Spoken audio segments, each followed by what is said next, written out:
Hello, good morning, everyone. Thanks so much for joining us today. As communicated earlier, we'll be starting our session today at 10 a.m. GMT. So we are 1 minute to go. But before we start and before I leave the floor to our panelists and moderators, it's very important that we respect some ground rules so that we can have a very smooth discussion. As we all know, currently in our midst, we have Francophone and Anglophone. So in this regard, it's very important that you select your preferred language by clicking on the interpretation icon at the bottom of your screen. If you are bilingual and you feel comfortable with both language, kindly do not select any language at all so that you can be hearing the original voice from the speaker. It will also enable us to avoid any loop and feedback. As a participant, kindly keep your microphone muted and your camera off. Only panelists and moderators are allowed for now to have their microphone on and camera on. If you have any questions or comments, can you submit them in the chat section or raise your hand using the dedicated button and the moderator will give you the floor when it's time. If you lose your internet connection, don't worry, you just have to reconnect using the link emailed to you. And finally, kindly note that we'll be sharing with all of you the useful resources and the recording of the session via email. Thanks so much for your collaboration, and I'm sure we'll be having a very insightful and interesting discussion. I'm now leaving the floor to my colleague, Ms. Omolara Balogun, so that we can start the session. Thank you. Okay, thank you so much, Shamred. Let me just put up my camera.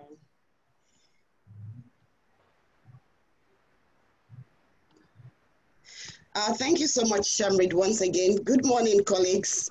My name is Omolara Balogun, and I work with the West Africa Civil Society Institute, WACSI, as the heads of policy influencing and advocacy. It's so exciting to have you all join us for this important conversation today.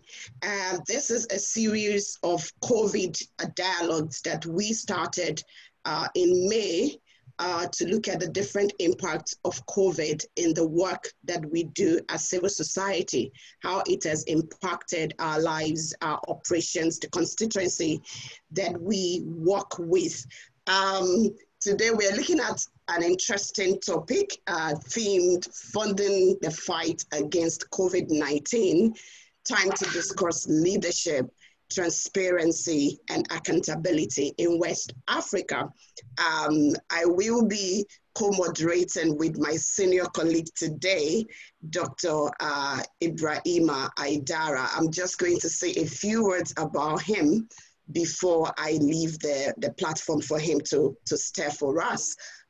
Dr. Aidara is the Deputy Executive Director of the Open Society Initiative for West Africa. OSIWA is an economist and has over 2 decades experience in economic and trade policy making, regional governance advisory for extractive industry, international development, and civil society across Africa.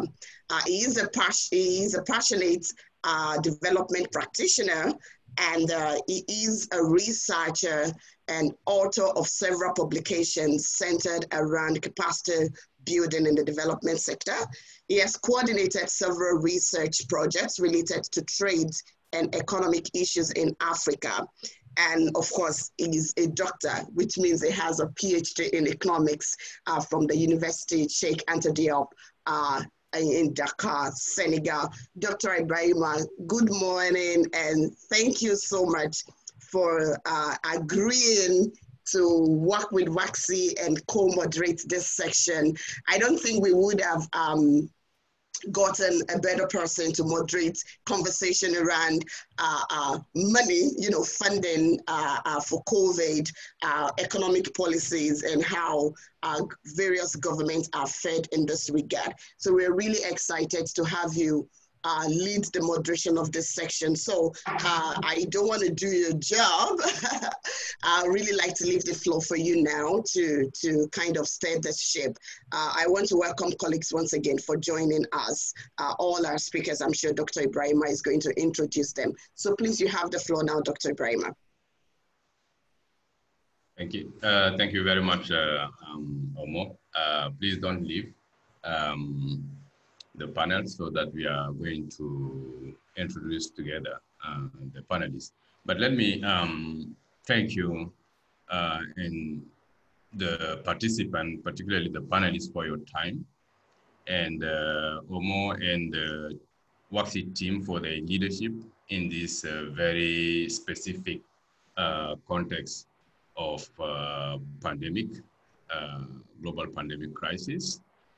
I think this is a critical moment for us, all of us, to really ask ourselves such a fundamental question on financing the fight of this pandemic, and also the leadership challenge in the continent, particularly in West Africa, and transparency and accountability mechanism to govern the public resources allocated to the fight of this pandemic.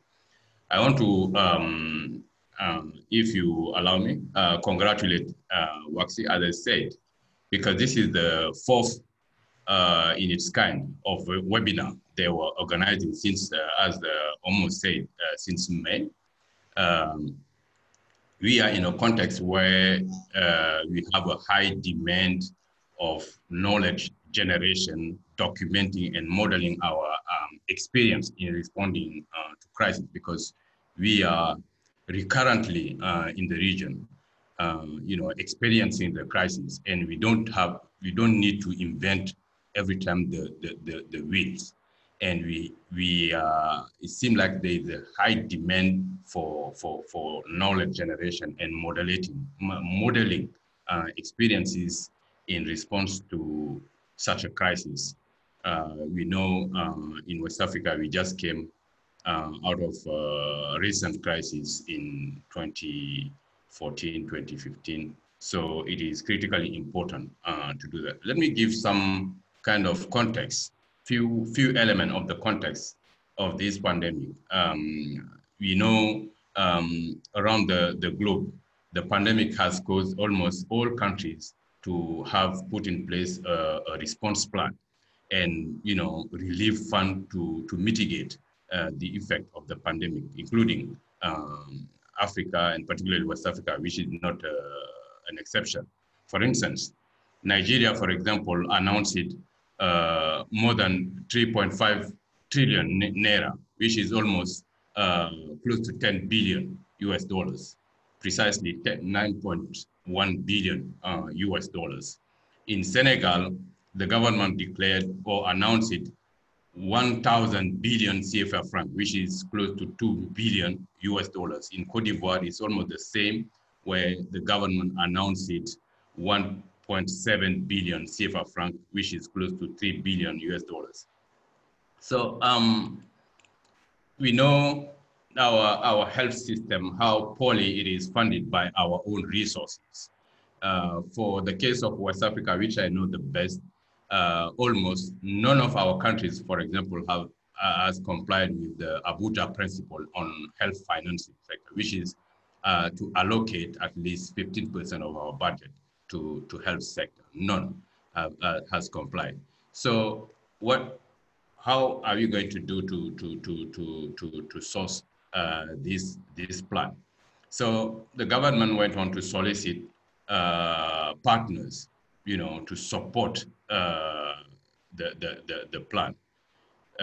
So from some statistic, almost 75% of the resources came from outside. It's foreign resources. So we have a huge amount of resources flowing in our economies to support government plan, particularly various sources like repurposing national budget. For example, Ghana planning to cut spending in goods, services, transfer and capital investment for a total of 1.1 billion Ghana cedis, almost 0.3% of its GDP. We know they also solicited a lot from foreign public debt, and actually there is a growing concern of rising debt in the region. Rapid credit facility, particularly from the Bretton Woods institution, the IMF and the World Bank. So the IMF or the World Bank has put in place a health emergency preparedness trust fund. And some statistics also suggested that in June this year, the World Bank approved almost 160 billion US dollars for COVID response in Africa. We know, for instance, in Ghana, the IMF provided 1 billion US dollars in emergency fund in April 2020.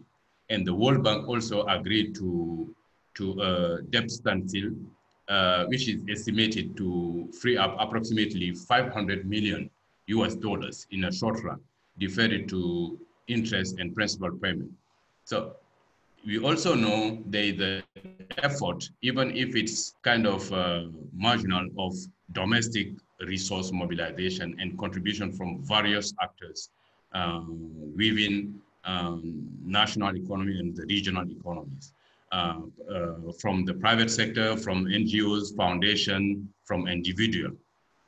And how government plan to implement that? There's a kind of, in almost all our country, kind of declared state of emergency, which in the majority of the cases suspended the parliament from its kind of oversight control rule. So all the power was centralized by the executive.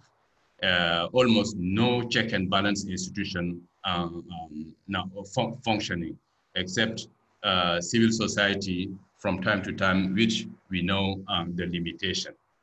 And in that context, public procurement mechanism also are lifted. So in the name of emergency, of urgency, and there is kind of very little or lack of accountability mechanism in dealing with this context. So actually, at least in the West African region, very little citizen, I can say, do know how much our government, our respective government, mobilized as resources in the fight of the COVID. Very little citizen know how much in total. From which sources, throughout the sources I mentioned, how much we spend, and you know, the decision making in prioritizing and selecting criteria. So there's a little inclusion of key stakeholders in this process. And there's also a very limited access to information. We know in our countries, even where there's access to information law, access to information still remain challenged. So as I was saying in my introduction, related to repetitive crises, from the recent Ebola crisis, what do we learn from that crisis?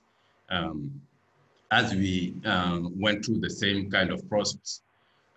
We know, for example, within the context of Ebola, a lot of external resources were mobilized, as well as domestic resources. But there is a lot of mismanagement of that fund, a lot of corruption scandal. Actually, for example, I can give an example that in Sierra Leone, we as an open society in kind of taking the government to the ECOWAS court, you know.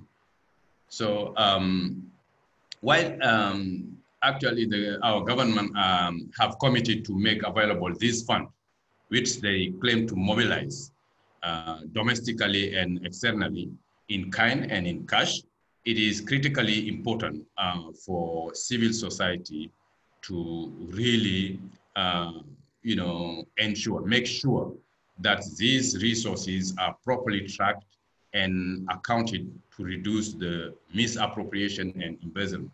So to address these issues, we have five panelists from 4 countries, namely Cameroon, Ghana, Nigeria, and Senegal. And the modus operandi of the discussion will be like sequenced in 2 phases. In the first phase, we are going to discuss about the leadership and funding and the response. And in the second sequence, we are going to discuss about the funding and the transparency and accountability. So in the name of inclusion and participation, we want to benefit from our colleagues who has a limited time. Mr. Stenio, thank you for making time despite your loaded agenda. Stenio has only 1 hour with us, and with your permission, we want to give him first the floor to you know, provide us with his insights, and then we are going to open the floor for contribution and question, and then in the second step, we are going to engage with the rest of the panelists. So if the time of Senio comes, he can leave us quietly so that we can continue. So maybe I'll return back to Omo to introduce Senio so that Senio can make his presentation before we open the floor. Thank you so much, Doc. Thank you so much for that. I mean, I was sitting here and I said, oh, Doc should have been a speaker. Thank you for that background information. That was so rich. I'm just going to do it very quickly. I will take this liberty to introduce all the speakers so that we know who is in the room. I'm sure Senyo will also like to know his colleagues speaking this morning. Senyo, good morning, by the way. You were not here when we were exchanging pleasantries. So let me start. I will definitely start with Senyo. Senyo Kwesi Ose. Please pardon my pronunciation. Senyo, so I'll leave it at that, is the first Chief Executive Officer of the Ghana Chamber of Bulk Oil Distributors. He is a finance and economic policy analyst with management experience across varying industries, including the downstream petroleum industry advocacy, public policy development, finance, logistics, and commodity trading. He is a member of the Board of Trustees for the Ghana COVID-19 Fund. He is an advisor to the Ministry of Energy and serves on various public and corporate boards, including the Ghana Highways Authority, the Private Enterprise Federation, Legacy Bonds Limited, and the NDK Capital Limited. He holds an MBA in finance and an MA in economic policy management from the University of Ghana. Senyo, thank you so much for joining the conversation. Another speaker that we have, and may I ask that all the speakers switch on their video so that you can wave when I'm done and then people can know who is Senyo and who is the other person. Another speaker is our own Linda Ofori Kwafo. Linda is the Executive Director of the Ghana Integrity Initiative, GII. She has extensive experience in leading transparency and accountability, focused on institutions and programs, including Ghana Anti-Corruption Coalition.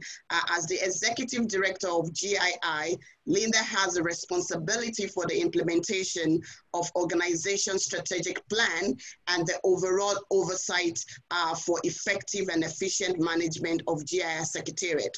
She holds an MBA in Human Resources Management and a BA in Political Science and a Diploma in Human Rights based on approach to development programming from the Danish Institute of Human Rights in Denmark. The next speaker we have is Mr. Busayo Murakinyo. Busayo currently leads the community engagement at Connected Development Code in Nigeria. This is an emerging social accountability initiative that seeks to improve service delivery from public servants. Busayo is a passionate person about nation building and social impact. He believes civil obligation is a cost of civil right and daily encourages active citizenry through Pan-African engagement. He has a academic background in history and international relations and a master's degree in humanitarian and refugee study. And the next speaker we have is Miss Awa Ba, a very good friend of mine. Awa is the current Senegal Country Office for the Open Society Initiative for West Africa. She has worked extensively around intersections of governance processes, migration, religion, gender, media, civil society, and social movement in Senegal. Awa holds a diploma in anthropology from Sheikh Anta Diop University in Dakar, a master's degree in sociology from Université Gaston Berger of Saint Louis, Senegal, and she equally has a postgraduate degree in journalism. And Awa is currently completing a PhD. That's good to know, in Uppsala University in Sweden. And the last but not the least of our speaker is Dr. Ronald Gobina from Cameroon. Dr. Gobina is a consultant nephrologist at Bill Regional Hospital in Cameroon. He's also a health fellow and director of COVID-19 task force at Dennis and Lenora Forentia Foundation, Cameroon. Dr. Gobina is a member of the Cameroon Society of Nephrologists and the International Society of Nephrologists, and the initiative to strengthen health research capacity in Africa. He's very passionate about capacity building for health practitioners and has initiated several teaching and coaching opportunities, including hospital-based teaching program at Bill Regional Hospitals for practicing nurses, doctors, and trainees. Dr. Gobina has is a published author and expert, and has worked with experts around the world to capacitate health professionals in region on renal diseases. So these are speakers from Cameroon, Dr. Gobina, Senegal, Miss Awaba, Nigeria, Mr. Busayo Murakinyo, and from Ghana, Mrs. Linda Ofori-Kwafo. So we're going to start with Dr. Senyo, as Dr. Ibrahim mentioned. Senyo, you have the floor now. We understand you have very limited time to share with us. Nonetheless, we appreciate that limited time that you'll be sharing with us. So you have the floor now, please. Thank you very much, Molara. I'm not Dr. Hosi. I'm happy to be Mr. Hosi. Senyo. I'm managing trustee of the fund, of the private sector fund. Ghana currently operates two key funds. One is the government one and the private sector led fund as well. But it's been quite interesting seeing a lot more private sector funds flow into the government sector fund, and then having state-owned enterprises having their funds also flowing into the private sector fund. Since we started, that was on the 29th of March, we've embarked on about 6 key projects. One has been what we termed the Feed a Car project, which was mainly focused on trying to deliver immediate relief to the underprivileged persons in the early times of our lockdown. So we actually fed about 155,000 people. We served 5,000 meals in Accra and Kumasi when we started, and started mobilizing funding. So this is a bit more on transparency and leadership. I'll probably just drive down to it. Beyond the feeding, we've actually embarked on the development of Ghana's first ever infectious disease center. It's a 100-bed infectious disease center, state-of-the-art, equipped with a lab that should pass for a level 3 lab once we are done with all the ISO certifications that we require. We've embarked on a destigmatization campaign to deal with the destigmatization of COVID. We've also embarked on some training for biomedical scientists, doctors, and nurses on COVID case management as well. And we've embarked on a number of projects. But the support that enabled us raise about 44 million cedis so far. The key thing for us was to inject transparency in the structure, because a lot more people were quite skeptical of these funds when they come up. The state known to have adequate accountability, or it has a bit more of a pace. And what we did in dealing with that was to put in proper governance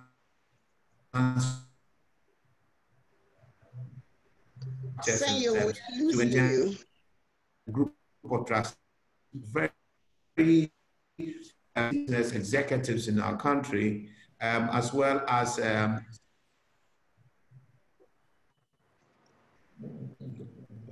Laura, can you hear me? We can hear you now, but we lost you for a few seconds. So if you can take that last line of thought again, that would be great.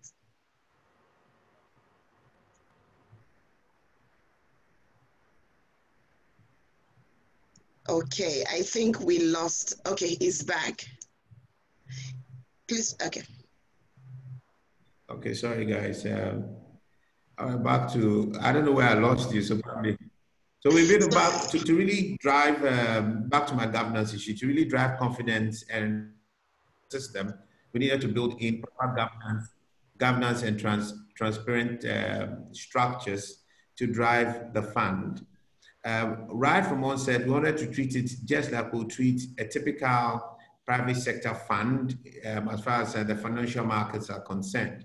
So we put in the systems where you needed trustees, you needed to have a fund auditor, we also needed to have a fund accountant, separate, and then a fund manager, totally separate from the trustees. We appointed very reputable institutions. One, the fund manager is the investment bank arm of Standard Bank or Stanbic Bank, depending on which country you are from, and we call it Stanlib Ghana Limited. We appointed KPMG as the fund accountants, Ernst & Young as the fund auditors, and every one of these fund administrators were offering their services as part for free, pro bono, as part of their contribution to the entire structure. And the trustees also earn no income.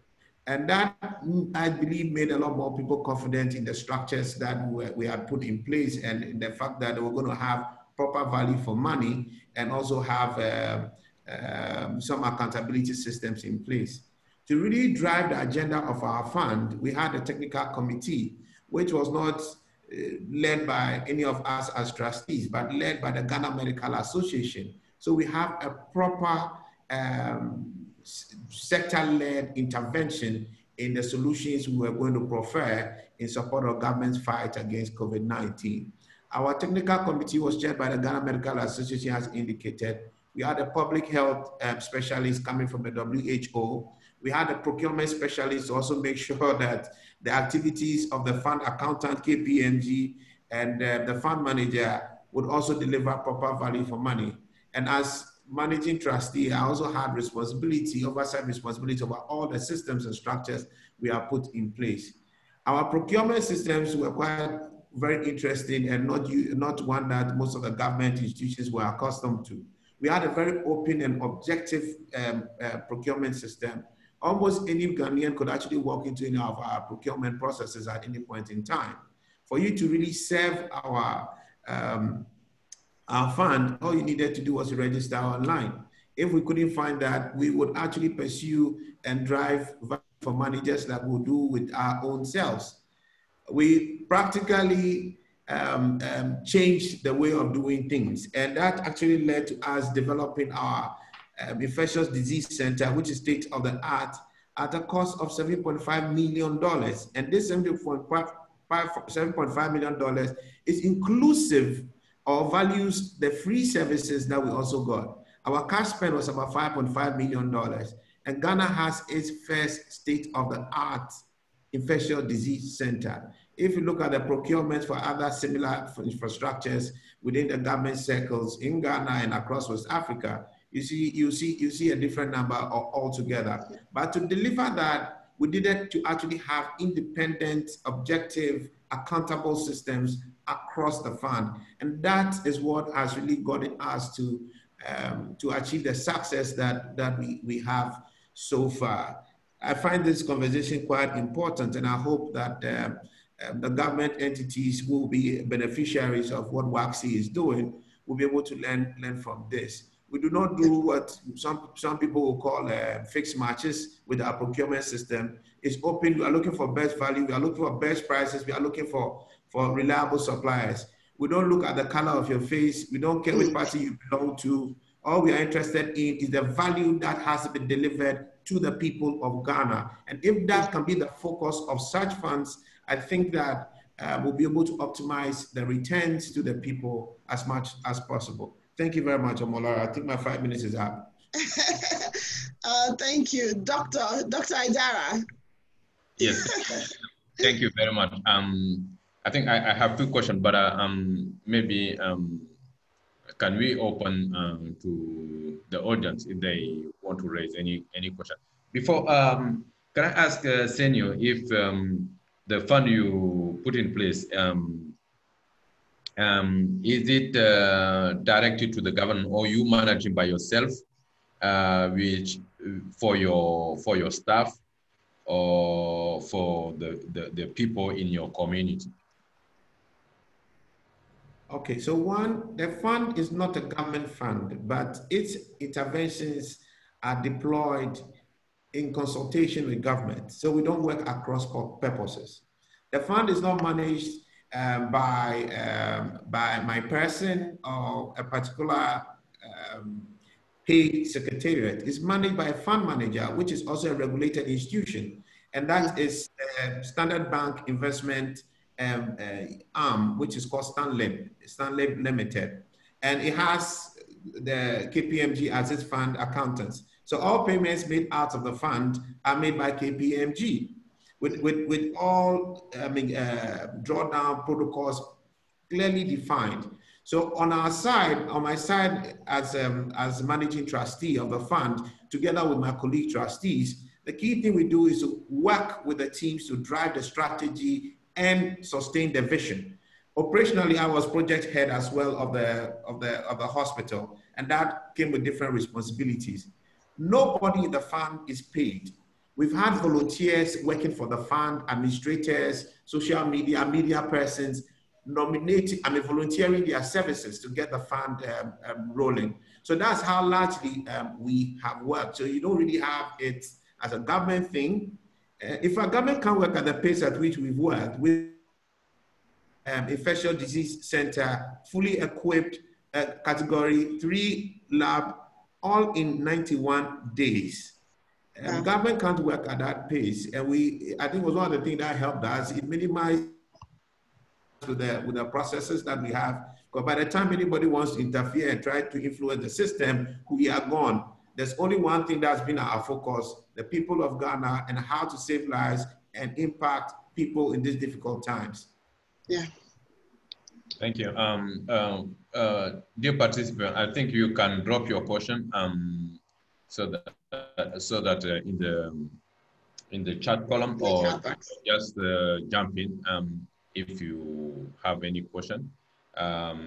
Before I go back to Omo, Senio, how much do you invest so far in this fight? Can we know? We have so far raised about 44 million Ghana cedis in this and deployed them, raised them both from the corporate sector, both private, corporate, and state-owned parastatals, as well as the general individual donations account for about 4% of the total donations that we've had. We launched a crowdfunding campaign called the 10 Ghana Cedi Challenge, where we encourage Ghanaians to donate 10 cedis each. And that also was useful. It engendered a lot more inclusiveness as far as the general public is concerned. If I probably should put a more further twist to what your question, the next thing will be how we've deployed them. Out of this, we were spending in cash about 32 million cedis in cash towards the infectious disease center. And then the rest, about 10 million cedis of this amount, was spent in PPEs to equip the frontliners in our country. The rest was used for feeding, funding, social interventions, education, and also our destigmatization campaign, which was intent on trying to help minimize the stigmatization of COVID. And it's been a successful project. And we've not worked alone. We always work with key strategic institutions. On our destigmatization campaign, for example, we're working with the National Commission for Civic Education. So they have boots on the ground. We fund the activities. We're also working with the Ghana Psychological Association. So they have the technical expertise. We've trained about 1,500 executives, officers from the securities unit and also the Ghana Health Service and the Ghana Education Service on how to manage COVID situations in the workplaces. So they become, we're training trainers to be able to train people within the organization. Okay. Doc? I think there are a few questions. All right, thank you so much, Sayo. This is an interesting insight into the fund that you've just talked about. Thus far, we don't have question on the floor, but comment. And I see somewhere it says that I welcome the emphasis on transparency, accountability, and verifiable governance. What are the funds and the government joint objectives over the medium term? I'm referring to a post-COVID world. I think we will come to that when we open the floor later. And the next person is asking, is data publicly available for expenditure made so far on intervention for the pandemic? I think this is directly to Senyo. So can we access this data on expenditures? Is it open to the public? That's the question on that. And there's an interesting comment, which is, anyway, I think I'm going to take this when we open the floor. I think we can move to the next person. Senyo is still in the room. Please let us know when you're leaving, but I'm sure you're going to be with us for some time because the information just gets a lot more interesting now. Doc, who is the next? Who is speaking? Let's move to Linda. Exactly. Linda is ready. Yes, Linda, please, you have your 5 minutes now. So thank you very much for inviting the Ghana Integrity Initiative to be part of today's all-important discussion. And I must say it was quite interesting listening to Jose, Senyo, and I'm sure the government people will get him. That's quite interesting, the perspective he shared this morning. In terms of leadership, so far as COVID-19 fund mobilization is concerned, to a very large extent, I would say government has shown leadership in Ghana. So then government was able to put together a trust fund and had very seasoned and well able people to lead. We actually have the former Chief Justice being the head of the team that has been set up by Ghana to manage the government's fund. So I'm referring to her leadership, Sophia Akufu. And then we also had government actually bringing up quite interesting initiatives like the CAP, that's COVID-19 fund for small scale businesses to be mobilized, to be managed by the National Board for Small Scale Industry. And subsequently, we've had the World Bank contributing, the IMF contributing, individuals contributing. And so in terms of having a plan to mobilize resources to help fight COVID-19 in Ghana, government showed leadership. Interestingly, civil society was left out totally. Civil society organizations were not given any role to play. We were not part of the board that was set up to manage resources. We were not whatever. So we actually realized that it is quite important for us to play a role. So we actually looked for a role for ourselves. We actually came together under the leadership of Star Ghana Foundation, and we were able to launch what we call the Civil Society COVID-19 platform, where we have come up with a number of initiatives to follow the money and to follow the government's initiatives and follow the distributions of food and all that, so that people will get to know what is really happening on the ground. Before I move on further with what society has been able to do, I have to say that though government initially was able to have the receiving of the funds and the donations public, so we watch telly and you'll be able to see, oh, Barclays Bank is donating, this person is contributing and all that, it ends there. Since yesterday since yesterday and today, we've been searching to look for a website that makes the information and how much has been mobilized so far very public for anybody to access, and we have not been able to find one. Unless, of course, there's somebody in this meet who can actually show me, somebody can do research better than us, but we have not been able to look for that information in my office this morning. I think some time back, we have the graphic, that is the leading public daily graphic, was able to publish information, a number of organizations that have contributed. And I think that ended as late as May ended. And so we don't have any official information to be able to tell us that this is how much we've been able to mobilize and this how much. During, not too long ago, we had the Minister for Finance actually informing the nation on how much has been spent so far as feeding of the less privileged were concerned. And the figures were quite huge for the kind of food that was distributed and all that. For instance, I have a JSS student who is now back to school. And so I have an example at home. And my son brings the kind of food that they are served. So if government tells us that if you have served about thousands of people and the figures are quite high, I can actually attest to it that the food I saw in my house is quite not adequate for the kind of things that we were hearing so far as expenditures on food are concerned. So CSOs have been able to put together a plan to monitor and to see how it's going. I called a number of CSOs yesterday to find out whether they've been able to roll out their programs, and some tell me not yet. Because they themselves also need some resources to be able to implement a tracker that they have actually developed and all that. So we have CSO's plans to manage and follow the money and track how the expenses are going to go, how much has been mobilized and all that. With the help of Star Ghana, we have a plan, we have a platform, we have done all that we need. We are just about waiting to roll out. Even at Ghana Integrity Initiative, we're lucky to receive funding from CIPE, and we are going to also try and to find out how the monies are going to be spent. So we are about getting some few weeks away from getting the money directly from the funders, and then we'll be able to carry out our work.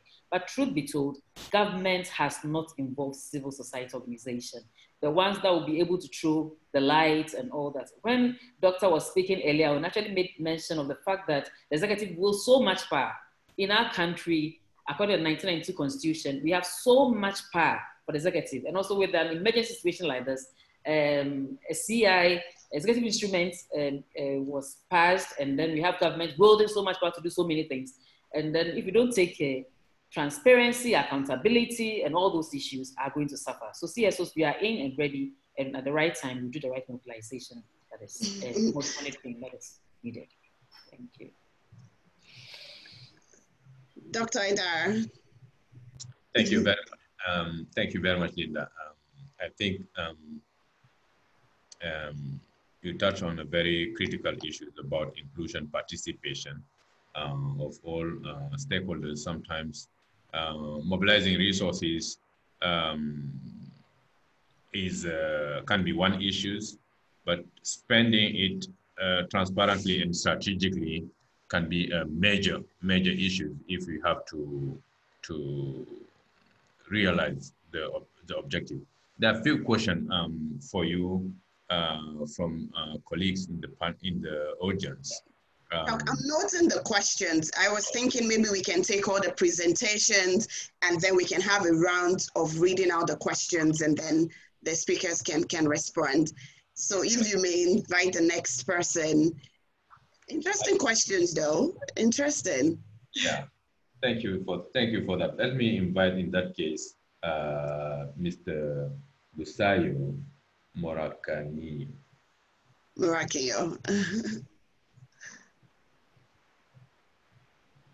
Great, are you there? Excellent. Yes, live and direct. Yeah, many thanks, Doctor. You almost murdered my name there, but I forgive you, sir. Sorry. I forgive you, sir. Yeah, great. I am from Nigeria. I work with one of the Omolara described us, emerging, and we've been emerging for the past 8 years thereabouts when we started Follow the Money. Follow the Money is basically an intervention to hold government to account, and not just hold government to account, get citizens across the Nigerian states to hold their own governments to account. Now, when we do this, we try to answer the question of where money is coming from, where money is going to, and what money is used for, based on the reality that this funds, what we call government money, is actually not government money, it's citizens' funds, right? The government is just managing, these resources on the behalf of the people, which is the reason why we have anything called government in the first place. Now, so COVID brought its own realities, and it was crazy.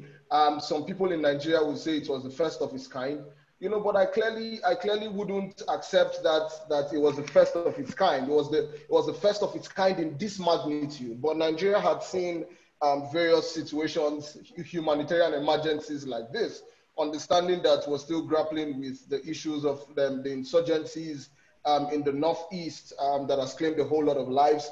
And a whole lot of funds has actually come in for the humanitarian emergencies. Ebola came to the shores of this country. We've had situations of perennial floodings and all. So this was an emergency. It was just a bigger kind of emergency, not because we were strange or the emergency was new. But for us as an organization, one of the things we tried to do immediately this started was to start up a campaign called Follow COVID-19 Money, hashtag Follow COVID-19 Money. And the purpose for this was to begin to analyze what has come into the country, or what the country was committing in terms of resources, to the realities of COVID-19 and how it was going to affect Nigerians, right? So I want to quickly look at these interventions from maybe 2 or 3 perspectives. The first perspective should be from the government. Now, Nigeria is an amazing country, guys. Nigeria is an amazing country. We're a little spontaneous, so we do not really plan and prepare ahead. I mean, our forecasting and our foresighting, is somewhat terrible. So it gives us a concern as a country. That we need to wake up more to become proactive. Now, funds were released, and the government set up various structures to ensure that funds were disseminated. Just like Doctor was saying in the introduction, we have seen a range of between 2.5 and 3.5 trillion naira. The government claims he has spent that amount. I know that amount has come from so many quarters. I mean, it comes from personal donations, it comes from individual donations, it comes from private businesses. We've had some levels of international donations, as the case may be. I also know that there's something that is called the CACOVID. Now, CACOVID is a conglomeration of various private business people, which was led by the likes of Aliko Dangote, and all that brought in resources together, for various levels of intervention. I know that CACOVID distributed food items. I know that CACOVID also equipped some hospitals. Now, what is most important, you know, for this discussion in terms of leadership is the fact that it hit us so strongly when the person who is in charge of the presidential task force on COVID, I'm talking about Mr. Boss Mustafa, you know, came on national TV and he said that he didn't know that Nigeria's health situation was this deplorable. You know, for us, it was quite laughable, right? Because we have been at the forefront of the clamor, and Dr. Ibrahima spoke about the Abuja Declaration. I mean, Follow the Money Connected Development has been at the forefront, shouting, campaigning, you know, for more funds to go into the health system. Now, a high-level agent of government or the state comes on national TV and said, he didn't know it was this bad. For us, it just showed the level of disconnect between governance or government and the people, you know, it's supposed to be leading. You know, it just shows that for the cries of the people, over 200 million people, government had not listened. Now, so we have an emergency at our doors and everybody's panicking and everybody's coming out with various lamentations to say that they didn't know that the health system was this bad. Let me also quickly say that with all the interventions, lastly now, with all the interventions we had seen, one of the first things we did was look at the procurement system. Now, the procurement system, we looked at emergencies in procurement because before now, yes, Nigeria has a procurement system, but the procurement system, you know, has its own issues. Now, so we were asking what was going to be the procurement in emergencies when we couldn't move, we were locked down and all. Now, so we had that robust engagement with the Bureau of Public Procurement, you know, and in less than 24 hours after our webinar with them, the Bureau of Public Procurement, you know, released emergency procurement guidelines. And at least it gave us a similitude of direction on how procurement was going to go on in this step. We also do not have anywhere where we have a compilation of everything government has spent and what they had spent it with. What we just have is mere explanations, but we hope to dig deeper into this inquiries. Thank you so much, Busayo. Doc? Thanks, Busayo. Is very enlightening. We kind of having similar kind of challenges from Linda and Busayo. The kind of citizen engagement, community engagement, which normally is very critical in this fight, seem to be. But let us move to Hawa from Senegal to give us her perspective on leadership and, you know, the leadership and funding and response in Senegal. Hawa, you have the floor. Thank you, Brahma. Thank you, Amalara. I'm going to speak in French. Et juste remercier l'OAXI pour ce panel très intéressant et surtout aussi remercier Ibrahima pour son introduction qui a en fait campé le débat. Je m'en vais parler du Sénégal et vous donner d'abord un aperçu de la situation. En matière de leadership, il faut dire que aussi ici le gouvernement a montré un grand leadership dès les premiers jours de la pandémie et en fait a très vite anticipé sur les implications économiques. La réponse, pas seulement sanitaire, mais économique et sociale. Et l'un des premiers actes qui a été posé par le président de la République a été de rencontrer toutes les forces vives de la nation, les partis politiques, la société civile, le secteur privé, les secteurs sociaux, les médias, les autorités coutumières et religieuses. Pendant presque une semaine, c'était un ballet au palais présidentiel qui a été retransmis en direct à la télé. Certains diront que c'était un show. Mais l'idée ici, c'était d'avoir une approche inclusive. Et par la suite, donc, un plan de résilience économique et sociale doté de 1 000 milliards de francs CFA, soit 1,8 milliard de dollars, a été élaboré. Il faut dire que ce plan, 1,8 milliard de dollars, c'est 25% du budget national annuel du Sénégal, qui est près de 4 milliards de dollars par an. Donc, et ce plan est destiné à faire face aux volets sanitaires, sociaux et économiques, avec différents axes, dont le soutien au secteur de la santé à hauteur de 64,4 milliards. Le renforcement de la résilience sociale des populations par la prise en charge des dépenses suivantes. 69 milliards de francs CFA alloués à l'achat des vivres, avec des kits d'une valeur de 60 000 francs CFA par ménage. 15,5 milliards pour le paiement des factures d'électricité des ménages, avec environ 975 000 ménages concernés, pour un bimestre, c'est-à-dire pour 2 mois. Et 3 milliards pour la prise en charge des facteurs d'eau pour 670 000 ménages, aussi pour un bimestre. Et enfin, 12,5 milliards pour aider la diaspora. La troisième composante de ce plan, c'est la sauvegarde de la stabilité macroéconomique et financière, principalement pour soutenir le secteur privé. Ici, il faut dire que le secteur privé, en théorie, doit bénéficier de 657 milliards de francs CFA, avec 200 milliards à titre de remise partielle de la dette fiscale, d'où, disons, 15 milliards de francs CFA, prolongation du délai général de paiement de la TVA, l'appurement d'arriérés de l'État envers le secteur privé à hauteur de 302 milliards de francs CFA, des exonérations fiscales, des soutiens à des secteurs spécifiques.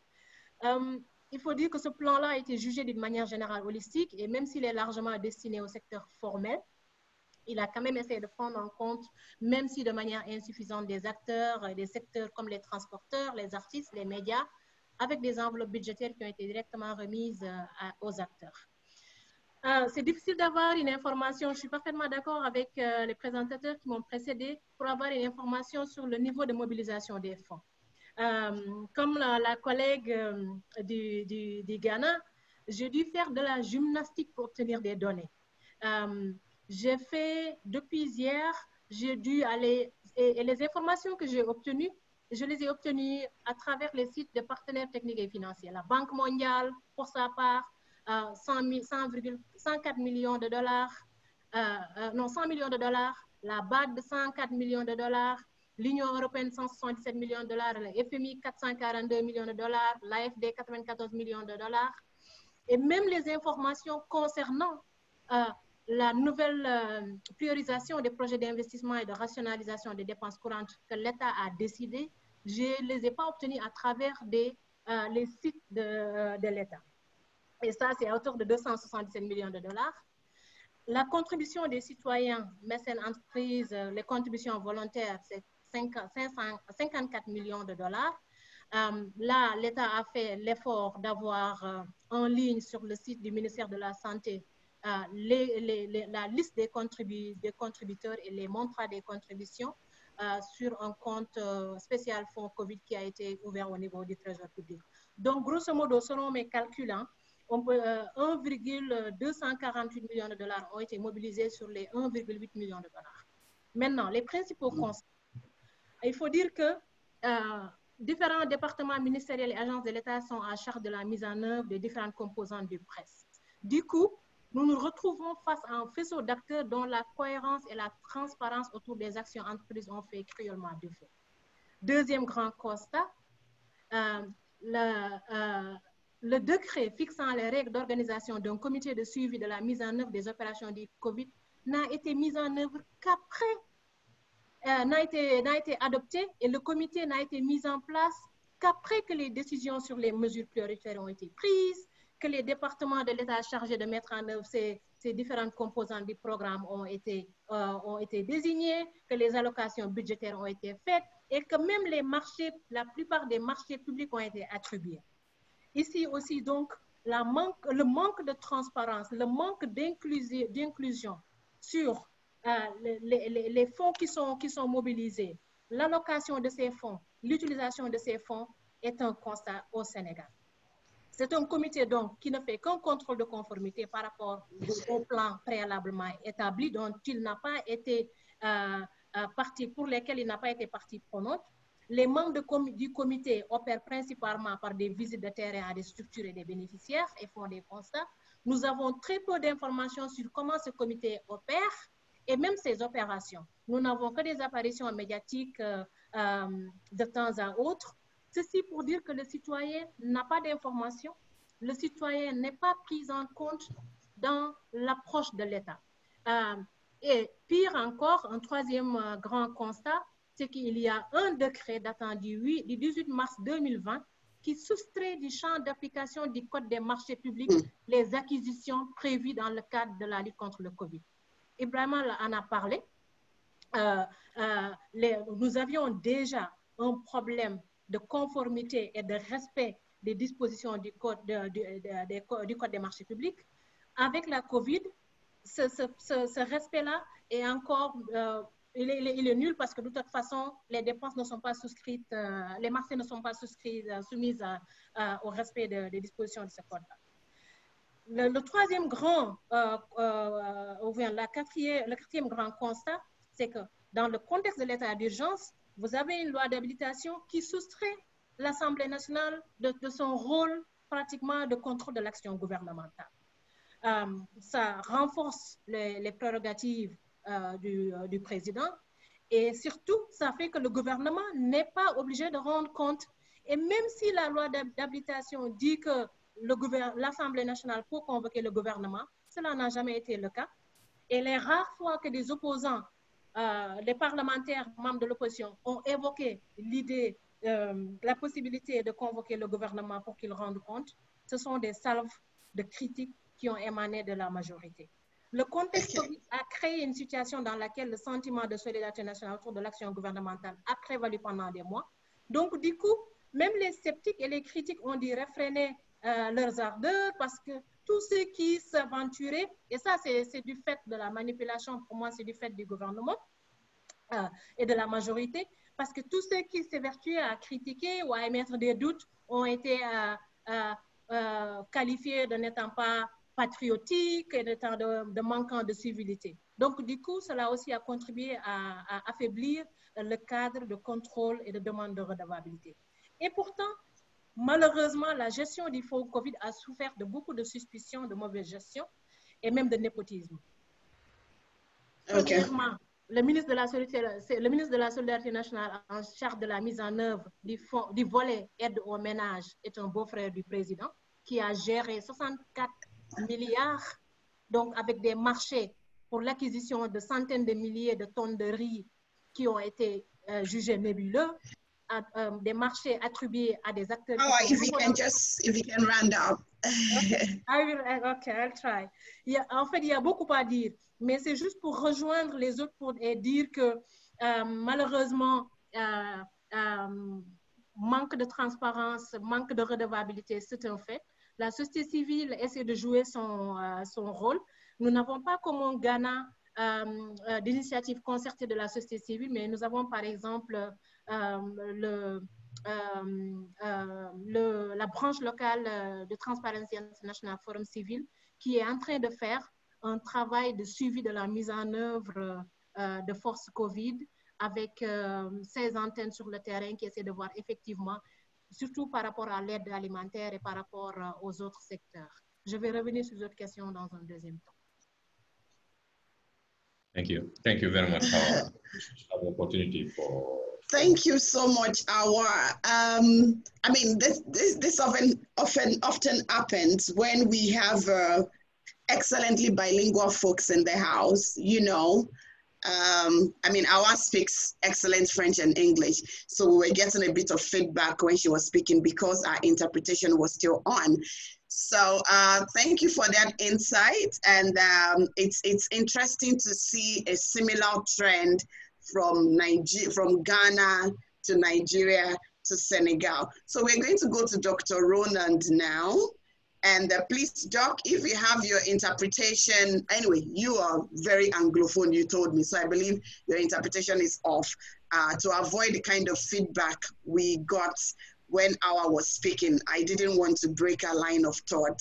I know it must have been difficult for the imperfectly bilingual folks like myself, you know. So Dr. Gobina, you have the next 5 minutes for your initial thought on where the money came from, how much, who managed it, how was it managed. You have the floor now. Thank you very much, Munara, and thank you to Waxy. Please check your mic. I think you are on mute. Hello, Lara. I think you are on a specific channel. Can you hear me? Yes, we can hear you. Doctor.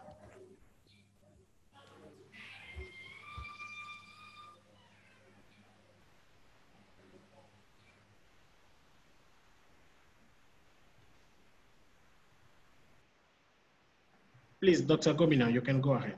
We can hear you. Hello?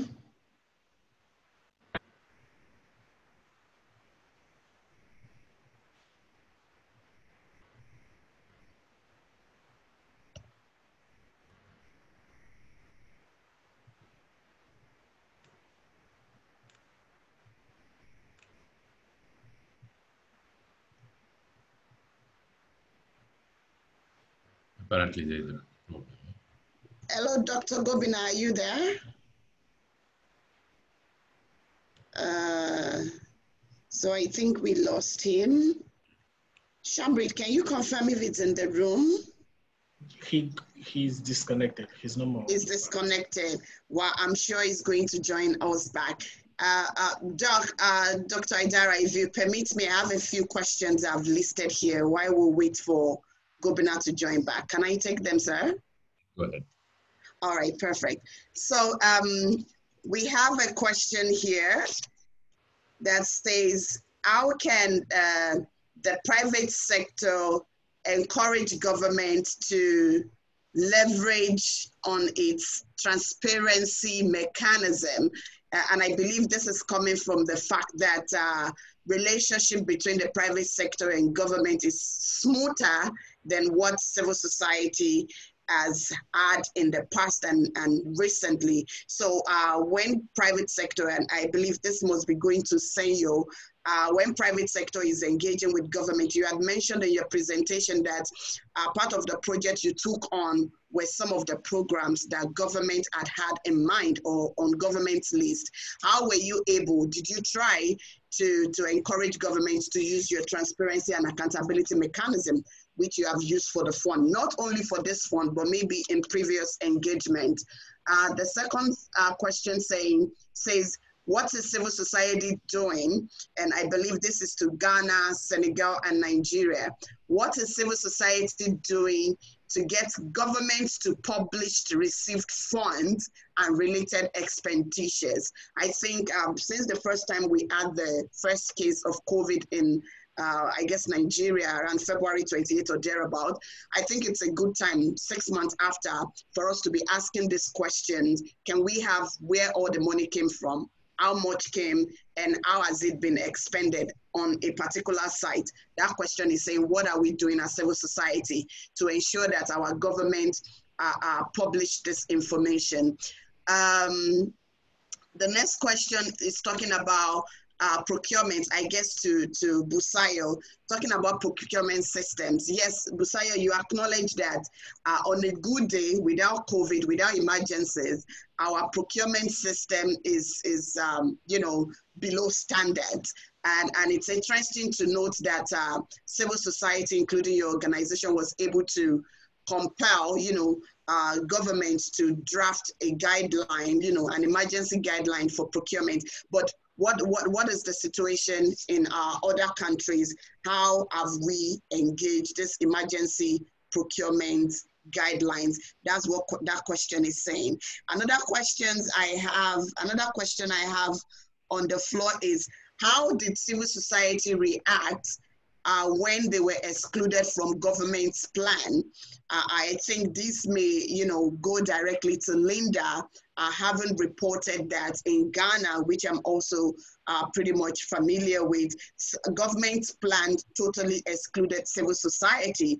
And when civil society decided to act, we decided to act between and among ourselves. I'm not sure how much of demand we make to government to want to be a part of the process. So that question is there. The last question I'm going to take is, okay, this is more or less, okay, it's a question. It's saying that West Africa were mobilized to fund, okay, but the question part is, how best can the ordinary man or woman in West Africa be mobilized to own the funding of the invisible war on COVID-19? That question is not so clear. But to add to the questions I have on the floor, and this is coming from me personally, the question is, at this point where we are, where most of our governments have we have policies around access to information. I know Ghana, as of last year and last 2 years, this was one of the things we were pushing, and we successfully got it through on rights to information bill. We got it passed. How can we utilize that instrument to make demand for information on COVID funding and its expenditure, management of its management, whatever? I think it's time for us to use this tool. So if I can start with Linda, you have about 2 questions now. If you can respond to that very quickly in 1 minute, 1 to 2 minutes, that will be fine. And then I can move on to the next person. Linda, you have the floor, please. Okay, so thank you very much. I must say, let me start with the second question, the RTI, the Right Information Legislation. So then Ghana has passed an RTI law, all right, but I must say implementation has not started. We were supposed to roll out in January this year, and so we are still trying, government is still trying to put things in order. The Information Commission and all that has not been established yet. So we have gone back to the old ways of looking for information from government. And that is, if you are not able to get it from the ministries, departments, and agencies, you go to courts. And so not too long ago, we had a member of parliament actually going to court to look for information on information that's supposed to be public.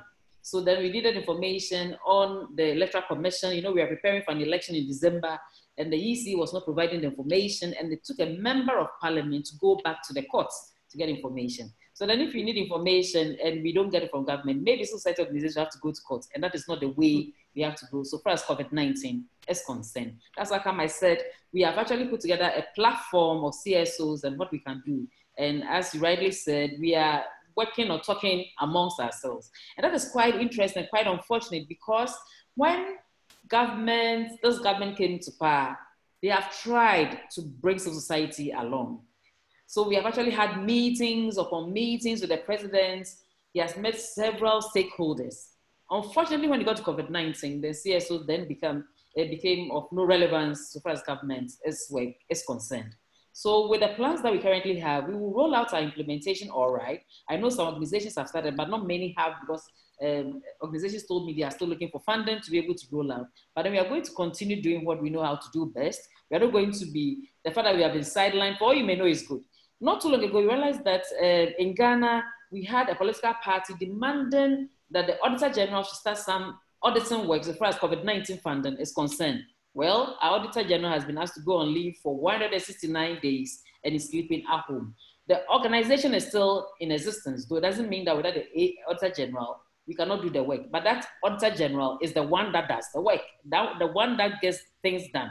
And now that he's on break, we will still find a way of engaging the audit service and request for this kind of auditing to start immediately, especially because we are going into an election. And if care is not taken, after this month, next 2 months, COVID-19 issues will then be off and will not be able to hold anybody accountable. And if the next government comes, then how are you going to hold that government accountable? So CSOs have to take our work and our platform seriously and then start implementing whatever plans we have as quickly as possible. Otherwise, I'm sure after November, COVID-19 issues in Ghana cannot be discussed. Disappear. Thank you so much, Linda. Busayo. Yes, please. Yeah, so I just wanted to start from, I know that the freedom of information question wasn't particular to me, but I just wanted to start from that point. Now, we took it upon ourselves to send freedom of information requests. Nigeria has a law, right? We have a law, you know, but the law is still in its embryonic stage, quite unfortunately, for over 5 years now. Now, the law simply states that we should get information within 7 days of requesting. And after 21 days, we should approach the courts. Now, so what we did, because Follow the Money doesn't do litigation, we had to partner with SERAC, you know, who does litigation big time. And we jointly wrote freedom of information letters to various agencies of government that received heavy funds for COVID-19.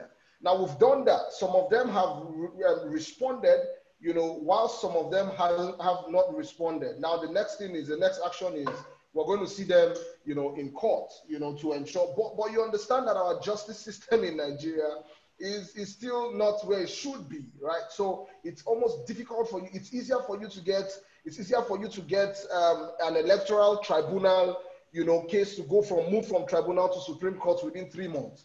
But it is very difficult for you to get something as civil as a freedom of information, litigation case to scale through. It will take close to an hour. A year. And thereabout. Now, when you talk about CSO's exclusion, right? When you talk about CSO's exclusion, I don't feel sad when civil society organizations are excluded, but I feel very terrible when the civil society, and when I talk about the civil society, I'm talking about all Africans, all Nigerians who are not in the military, who share common interests when it comes to development. That is the people in the communities who these services are meant for. I feel very bad when those people are not included, in this discussion. I don't want to sit in any panel. I don't want to sit in any any formal government. But I need the people who are beneficiaries of these services, to be there, to have this dialogue. And for us, that's the reason why we push, citizens' engagement, for citizens to be able to come up to hold their government to account. I think when we can achieve that citizens' consciousness, and involve citizens and government to work together as a team, then we can achieve various levels of success. Then finally, talking about procurement, what we did was to ensure that there was a procurement guideline. We needed to see a guideline, for God's sakes, because people couldn't move around. So we needed to know how the processes was made. Now, one of the very beautiful things that came up was the fact that we had a law, especially in section 42 of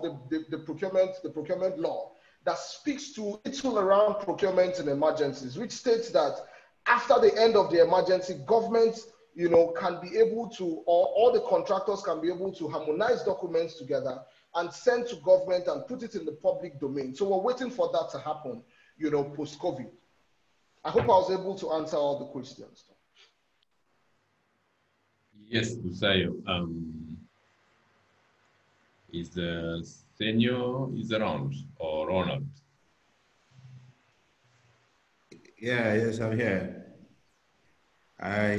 Busayo just made me sad. And I'm Nigerian by birth, so I connect a lot with what he's saying, but it's quite a very sad situation. We don't have a great sense of accountability in our part of our world.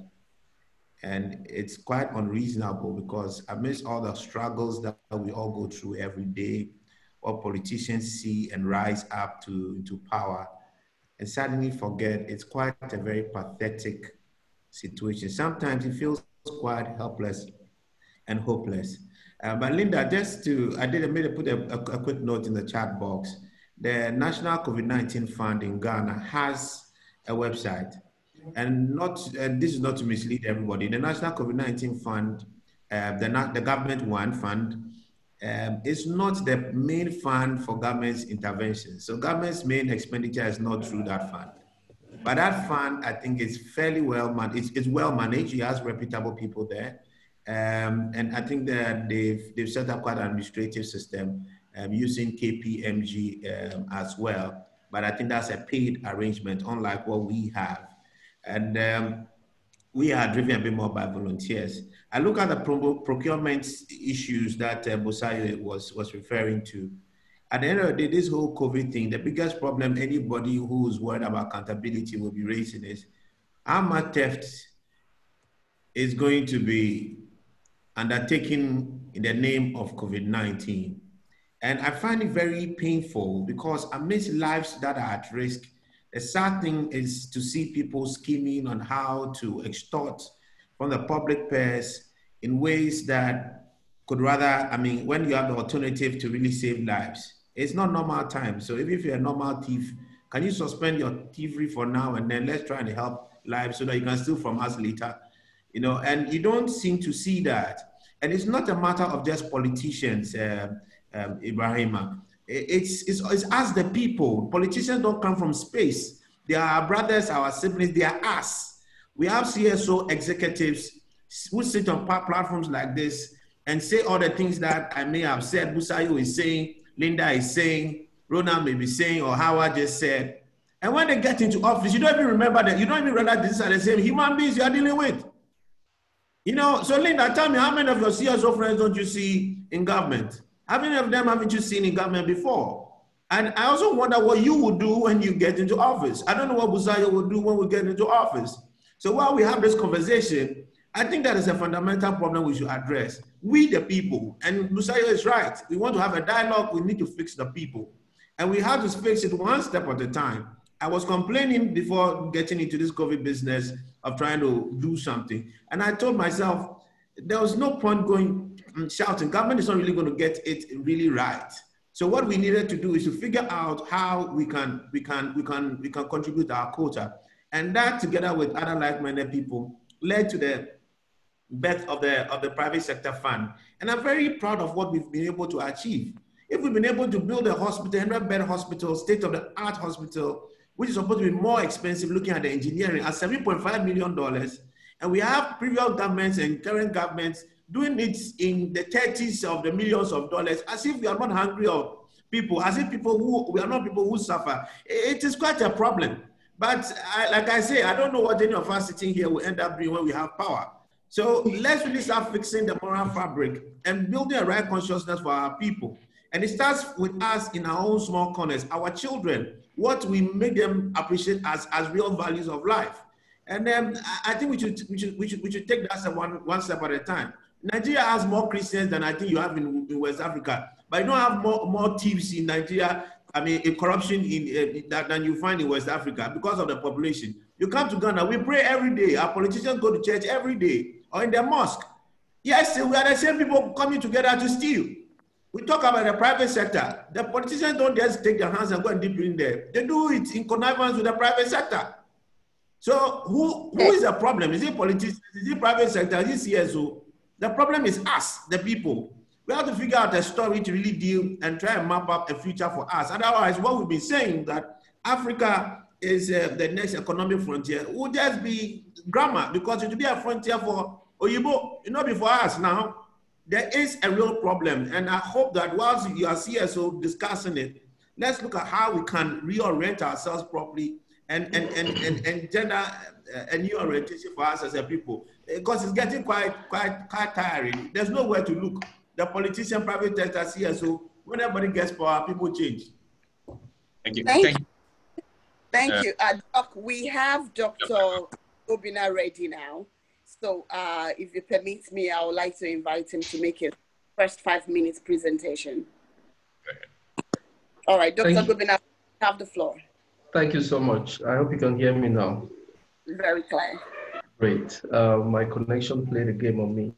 I'm so happy to be on this forum. Thank you for inviting me. Thanks to Waxy for the initiative. Going straight to the point, I think in this whole scenario, we all will agree that what is new is COVID. Our governments are not new. And if we have a sleeping government, COVID came and made a sleeping government and maybe woke some of them from sleep. Or if your government was awake and alert, then COVID came and made an alert government. So in terms of what has changed with respect to the status quo, my general take is that most countries will see their governments perform like they would usually do, just that they have a lot more money and a lot more media because of the pandemic.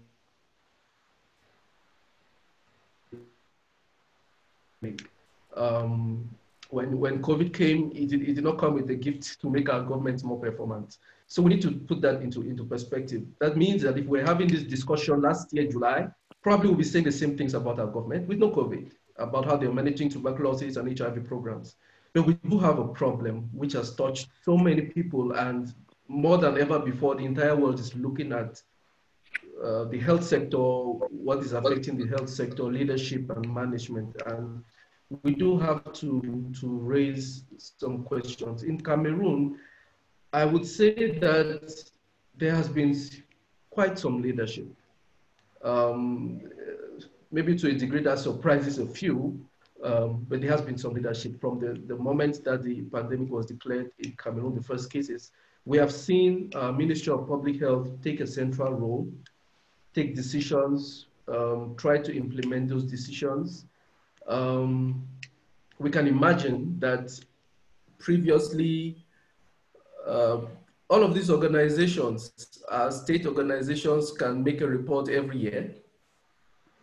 But because it is COVID, the population wants to know what's happening every day. It's difficult because they are not used to telling us every day what is happening. They are not used to making a balance sheet. So I can understand that there are delays. And that's why I had a particular delight to see our minister twice give a rundown, a balance sheet of what has been spent and a balance sheet of what it was spent on. He didn't go into much details and did make precision that he could not go into details because of the context, but he did tell us. And the figures speak for themselves. A lot of money has circulated around COVID. We're talking of 20 billion spent in the last 5 months. That's 36 million US dollars. We know it was used to construct isolation centers, buy PPEs and other stuff. We also know that the huge main consumers were the medical equipment, $7.3 million, PPEs, $10.4 million, and $2 billion CFA for test kits. We also know from state sources sums of money that were contributed by individuals, political parties, state institutions, and businesses. And we know that it crossed the $2 billion CFA at some point. We don't know for sure at this time what the total sum of what has been received is. We know that the IMF has given us some money, about $226 million. We know that the Islamic Development Fund has given some money, 27 million. A lot of money has come, we don't know. What we know recently communicated is how much has been spent. And what is interesting is that information is information. We're happy to receive it. How to judge the information will be another story, because we are only shown what, we don't decide what will be shown to us in those reports. We have shown what they want us to see. And we can take it at face value and critique at that level, or ask further questions. Are those the real figures? Is it understandable that a mask will be bought at 3,000 CFA francs or 1,500 CFA francs? People are still asking questions. So we can understand why the newspapers are talking and people are asking about bags of rice. It's in all our countries. But again, this is the countries we have before COVID, and we shouldn't be too surprised when we are seeing all of these things. But I do note that in Cameroon, for the first time, maybe just to my knowledge, there was a small change in how things are done. So everything, government spending, government awarded contracts, the rates are determined by a certain big encyclopedia called the Mercurial in Cameroon. And during the COVID spending for the COVID, the minister did say that although the reference values were used, taken from the Mercurial, they set up a committee that reviewed values, and they went for the least possible costs of items, not reflecting what government would normally spend on a happy day. I think it saved Cameroon some money. Maybe we could do a lot more, I'm certain, but a few things were thought about in terms of doing things a little bit differently. However, we still know that, I admire what happened in Ghana. They have Health and Infectious Disease Center. So after COVID, something would remain. We would love to see more of that in our countries, where all these billions are not just for an event. I think African countries are used to hitting events. There's a Nations Cup coming and they build. If there was no Nations Cup, they would not have built. So our health system needs to wake up we need to think of spending in terms of development and not just events. COVID is an opportunity for those who want to see it as such to really, really revamp our health systems. Yeah, thank you. Thank you so much, Dr. Gobina. Dr. Idara, please, can I go on? Yes, please go on. Right. There were question. I don't know if we exhausted the question, but maybe we should move to the next page. Yes, we have a few questions, which I think we should probably move on to the next stage since we are running out of time. But also there are important questions I will want our speakers to take note of now as they respond. They're given the opportunity to respond in the second round. And I'm going to pick on the last point that Dr.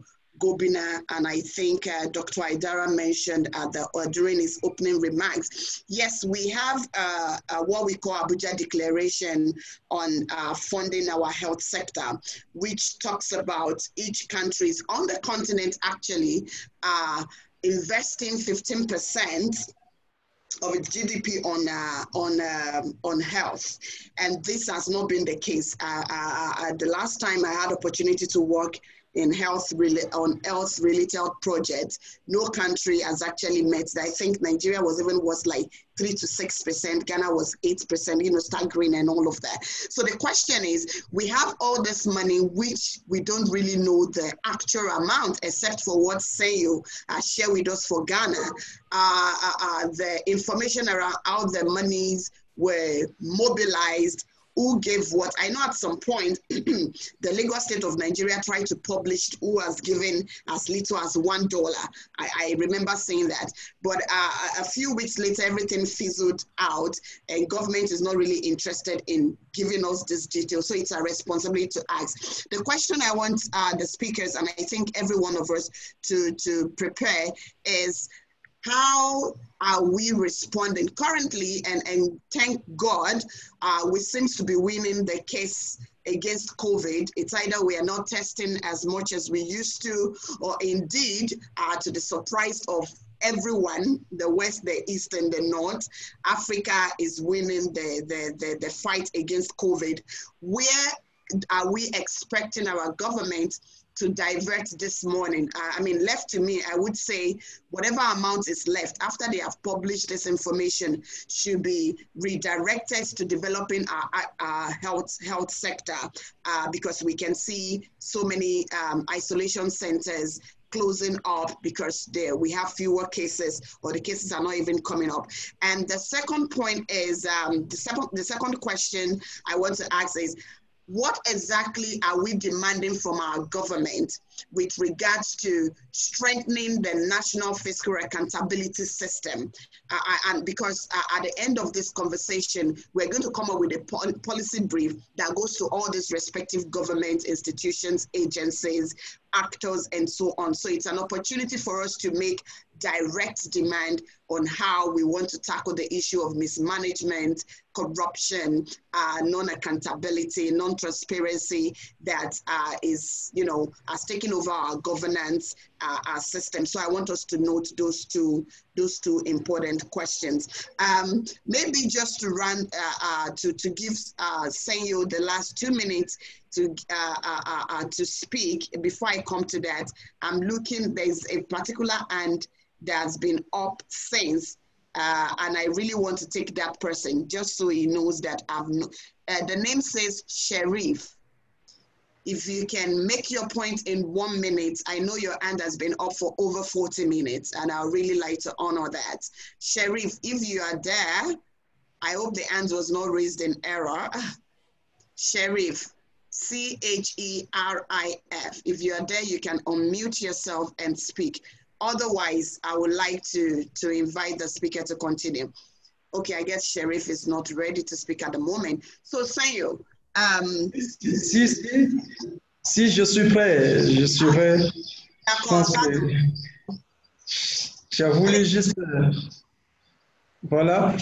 Oui, oui. Bon, merci franchement d'avoir initié cette séance d'échange entre des acteurs aussi intéressants que ça. et nous remercions WAXI pour ces différentes opportunités que WAXI essaie de créer pour nos organisations de la société civile. Étant donné que l'actualité, c'est cette question de la lutte contre la COVID, et comme vous le savez, dans tous les États, les fonds ont été mobilisés de part et d'autre, et toutes les institutions ont essayé de reverser leurs différentes ressources pour la lutte contre la COVID. Mais bien entendu, il y a eu les intervenants qui en ont déjà fait cas.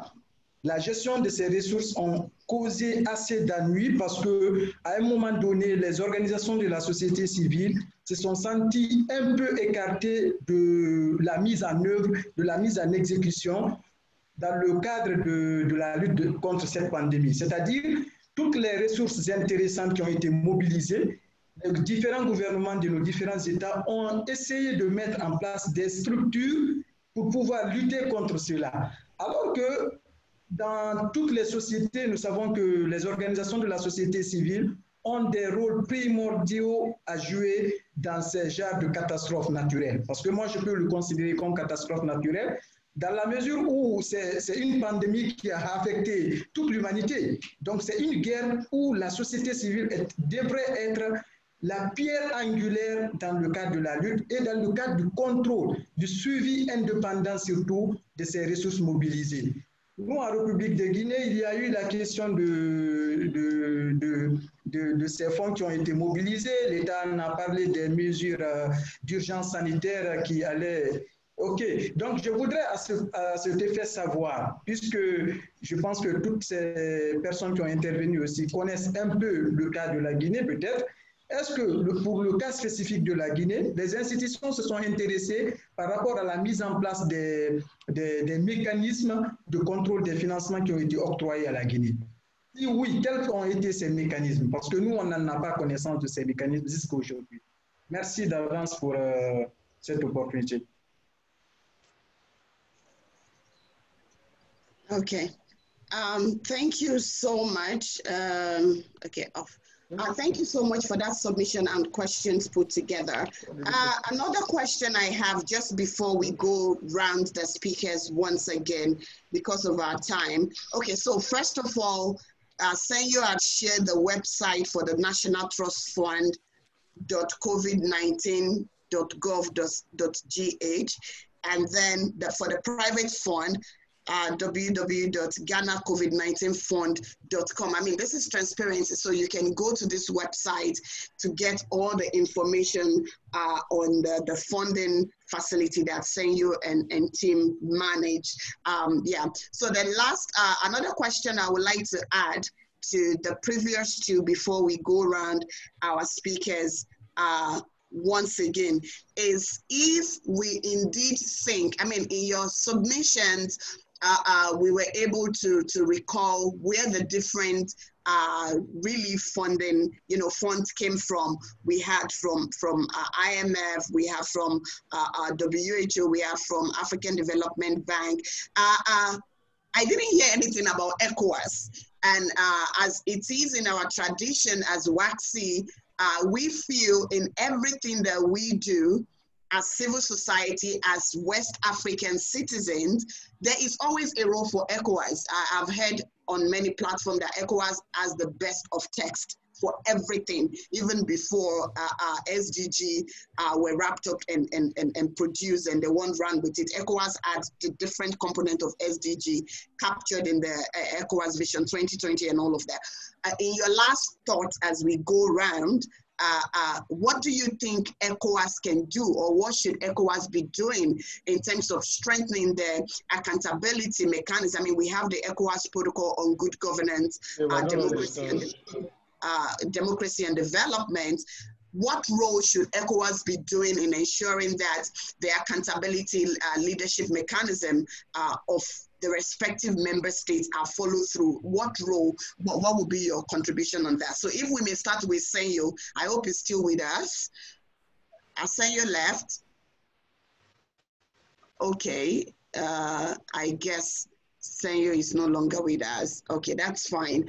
We can easily get that line of thought from him privately. So let me start with Awa.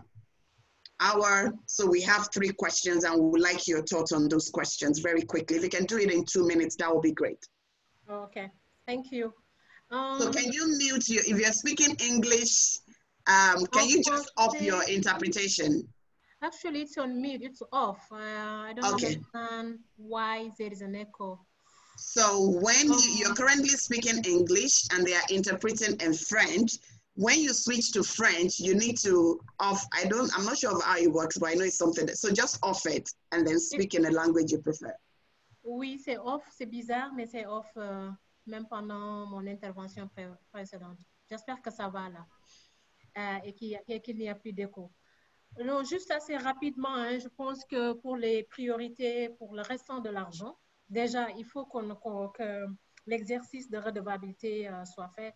Vous prenez un pays comme le Sénégal, vous avez un site du ministère des Finances très informatif. Il y a toujours un problème avec l'écho? C'est bon.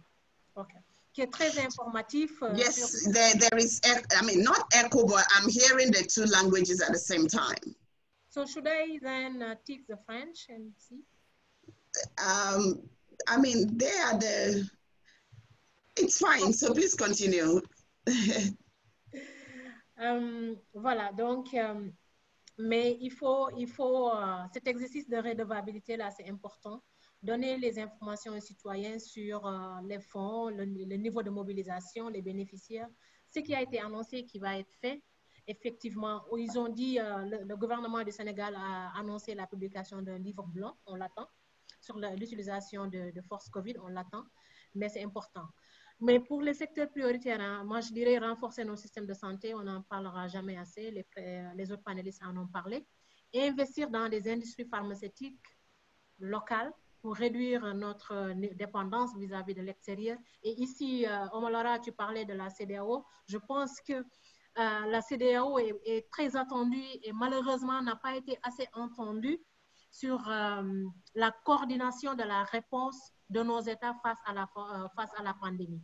Et peut-être que c'est l'occasion pour la CEDEAO d'investir pour ces instances, surtout sur la question de la gouvernance du secteur de la santé, mais aussi sur comment mutualiser au niveau de la région nos ressources pour avoir des industries pharmaceutiques. Et on parle du vaccin contre la COVID. Ce serait important que la CEDEAO ait un rôle de leadership face à la question du vaccin quand il sera disponible, sur sa disponibilité effective pour les citoyens ouest-africains et surtout sur son accessibilité.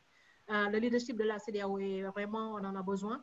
Et le 3e grand axe pour moi, pour la priorité où nos ressources doivent aller, les ressources COVID, c'est encore une fois refonder nos économies pour limiter l'extraversion, leur extraversion, soutenir donc les secteurs productifs et investir dans l'industrialisation. Pour la 2e question, sur les questions de redevabilité de nos gouvernements, il est vrai que pour nos pays, on n'a pas de loi d'accès à l'information. On voit qu'avec le Ghana, il y a déjà, moi je pense que le Ghana est très en avance dans la région, quoi qu'on dise. Et le fait que vous ayez une loi sur l'accès à l'information aide beaucoup, même si sa mise en œuvre n'est pas encore si effective que cela. Au Sénégal, on n'en a pas. Mais nous avons le code de transparence de l'UEMOA, pour les pays de l'UEMOA. Et ce code-là impose à nos États de mettre à la disposition des citoyens, dans son article 6, et c'est très, très détaillé, les informations sur la gestion des finances publiques.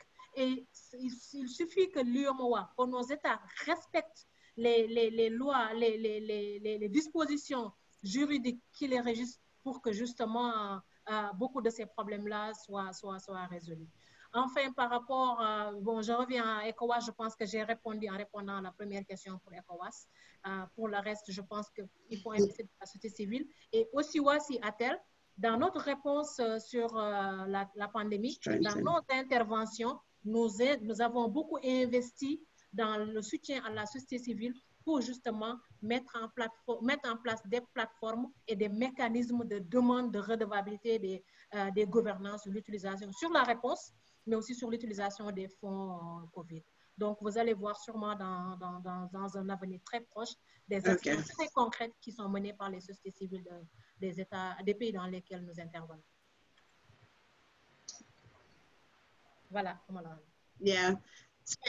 Yeah, thank you so much for those recommendations and way to go about it. Can we have Busayo? Busayo. Yeah, so I just want to quickly speak to the questions on how are we responding. Like I tried to say at the beginning, there's nothing entirely different in how our government had been before COVID and what it is now.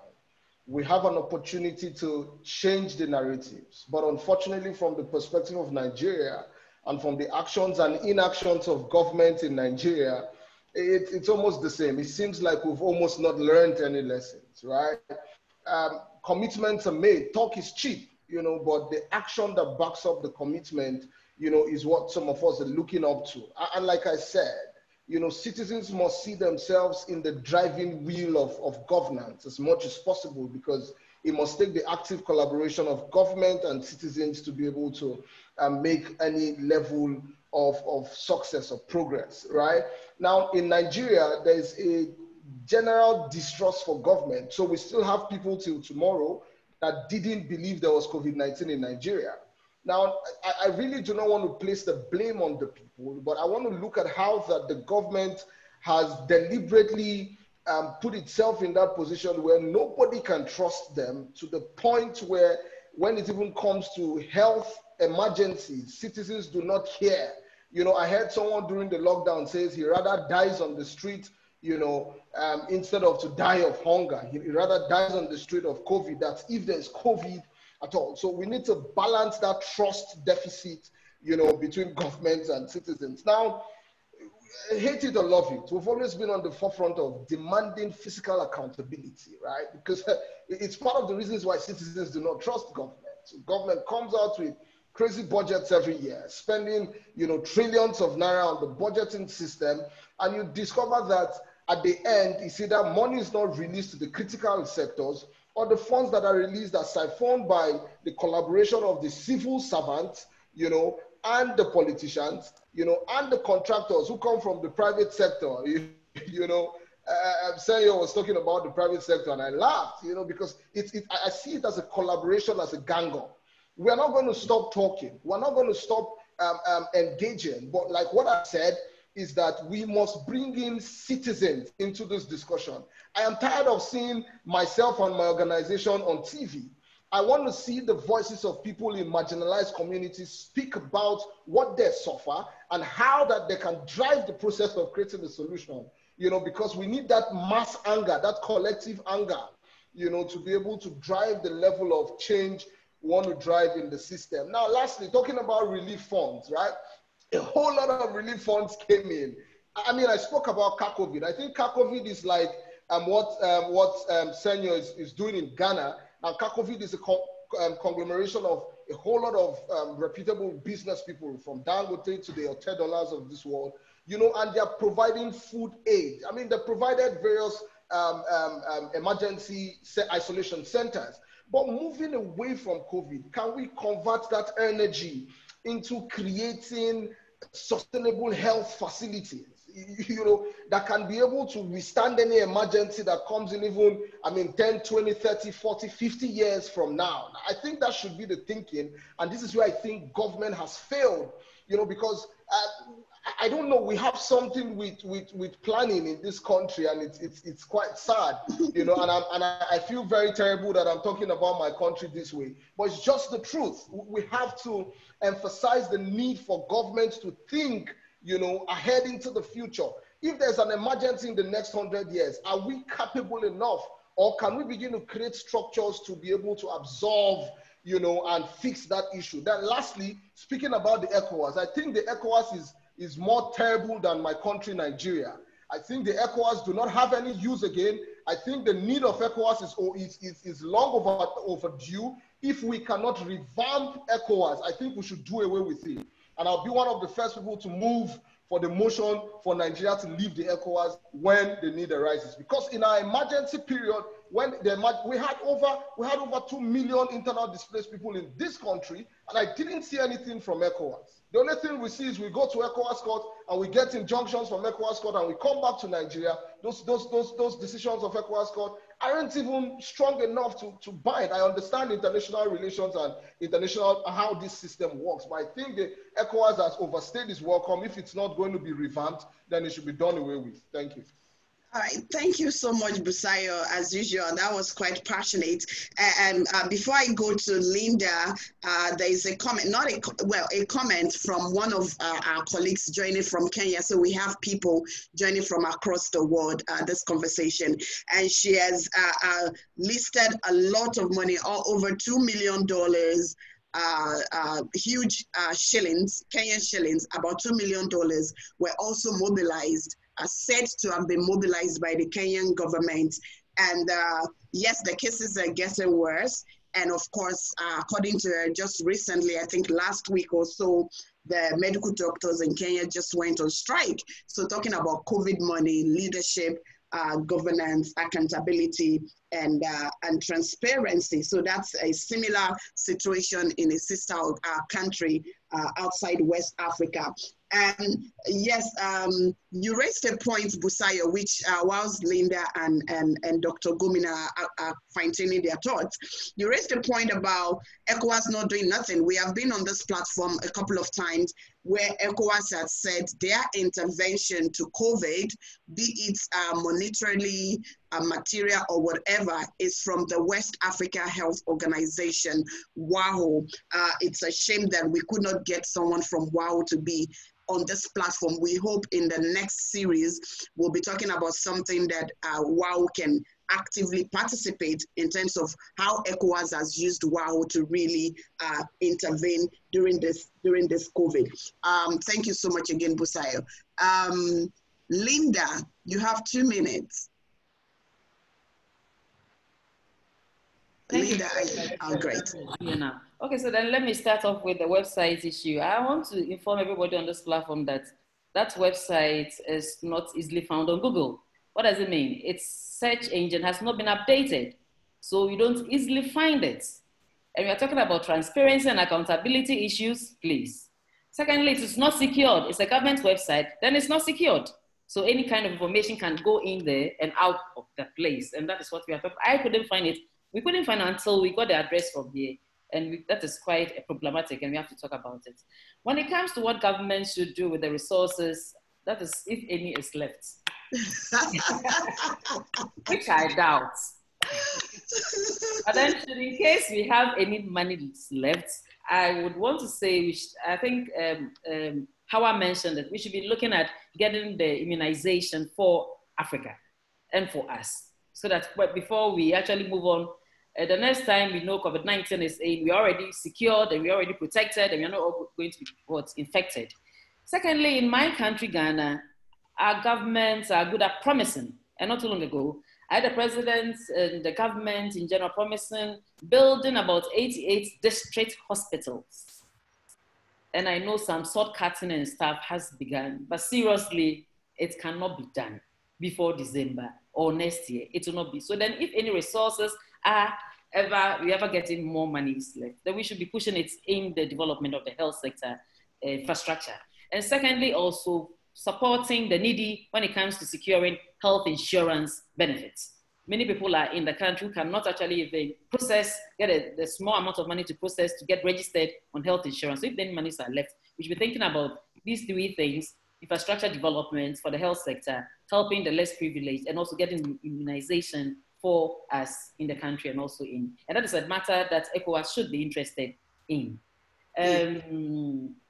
What was the last question? Your thoughts on ECOWAS. What should ECOWAS do? Honestly, I actually shared the view of the last speaker. Oh, no.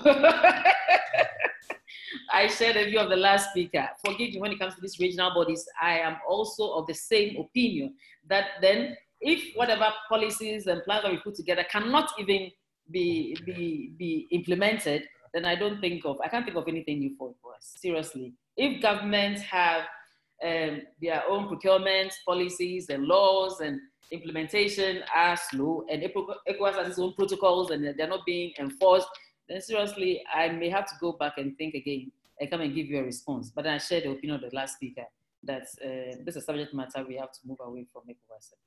Yeah, thank you so much. I will come to Dr. Gomina, but there's an interesting thought that just dropped in my mind. Thanks again, Linda.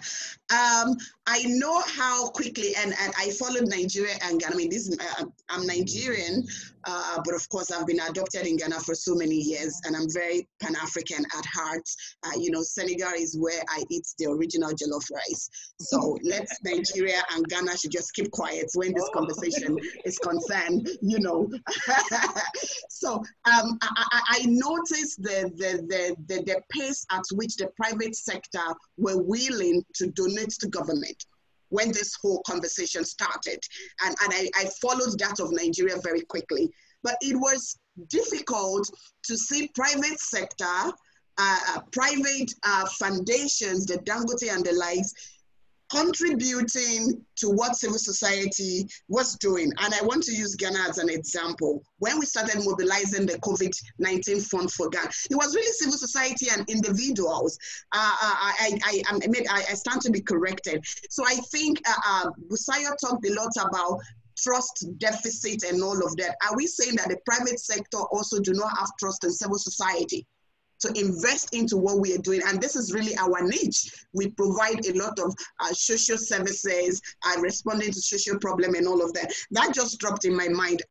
Let me come to Dr. Gomina to also round up his thought. And I know politically speaking, Cameroon is not part of ECOWAS, but I mean, we know that Cameroon is like very just behind us here. I mean, we can easily, so please, if you may want to drop that thoughts for ECAS, which is the regional body for the Central Africa. Dr. Gomina, you have the floor.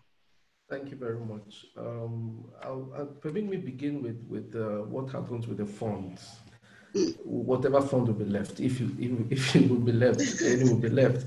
I think that even if the money disappears, they bought beds, they bought mattresses, they bought equipment, which should not disappear. And we need to have an inventory of all of that and a means to deploy them to where they would serve the nation. And then I would maybe disagree with the other panelists with respect to what should be done with the money. In terms of investing in the health sector in general, this money came for COVID. COVID is an infectious disease.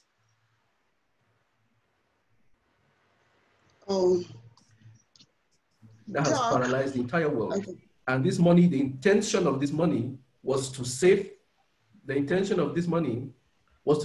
entire world from an infectious disease. And so if every nation can take a step up on the ladder in terms of management of infectious diseases, in terms of preparedness for any further outbreak, I think that is the way forward. Because if we let this money to just go to Ministry of Public Health in general, for heaven's sake, malaria will receive $1,000 and finally there will be no impact. Let us see like what happened in Ghana, where they have an institution which can sit and organize itself around preparedness for a pandemic. So I think in my mind, that's where the funds should rather go to. What should we expect from our government? What should the civil society organizations and others expect? I think a lot has been said. First of all, you cannot hold a government accountable if you cannot hold them.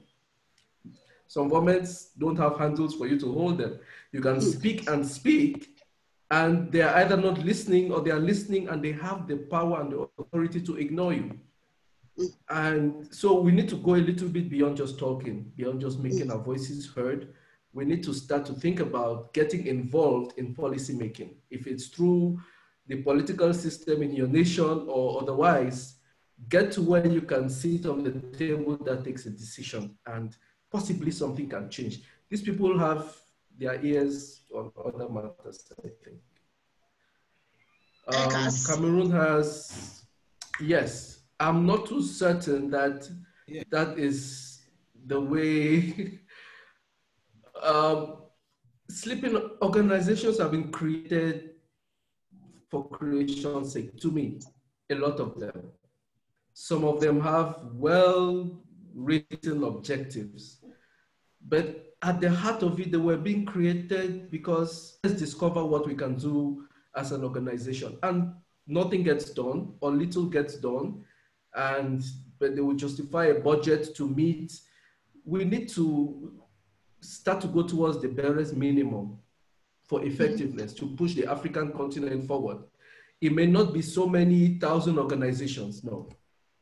And it's the same thing for governance. If governance, there's poor governance, we have to be able to sanction. If we have organizations that are existing but making little impact, I don't know how much it will cost to close them, or simply rethink their raison d'etre. Why do they exist? And why are we not seeing their impact? Okay. All right. Thank you so much, Dr. Gobina. I think I really wanted to, please, guys, we will most likely take another extra 5 minutes. It's not in our tradition to shoot beyond our time, but please, this has been an interesting conversation, and we try to bring in a mix of countries so that we can see what the trend is like. And we are not surprised that the similarity far outweighs our differences. I will leave the final recap, which is the final 5 minutes, to Dr. Aidara to round up the conversation from our side as moderator.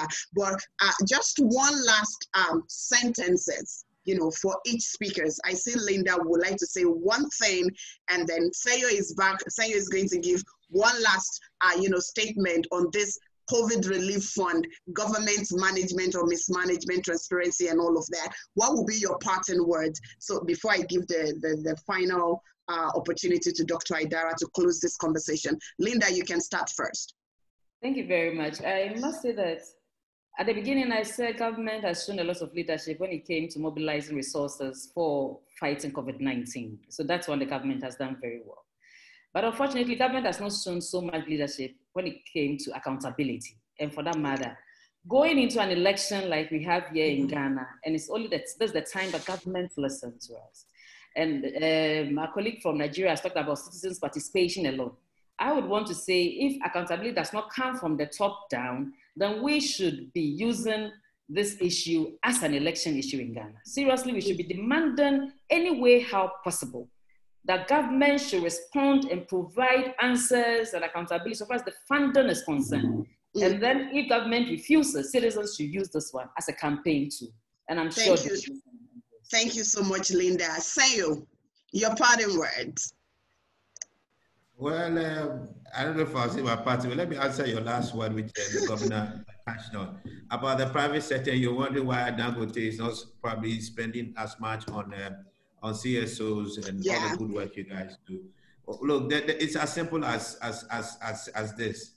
We have a government, a heavy hand of government in our economies.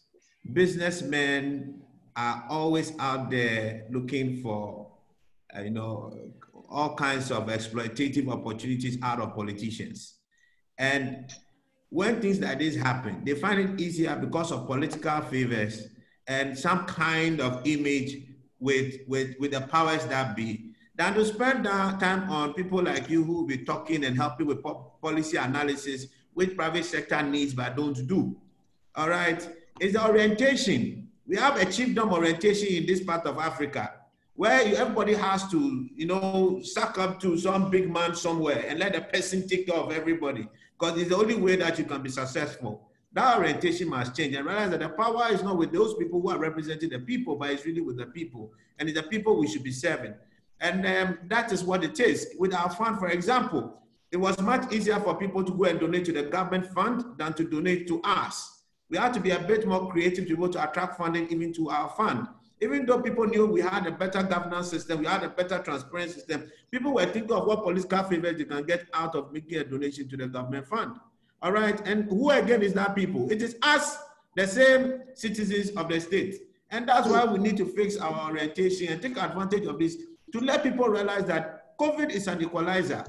COVID has no respect for anybody. We have to build systems in our country. We have to build institutions of our state. Other than trying to build personalities and invest in personalities, that's taking us nowhere, and it's depleting the future of our children. But Busayo was talking about 100 years planning. Forget it, my brother.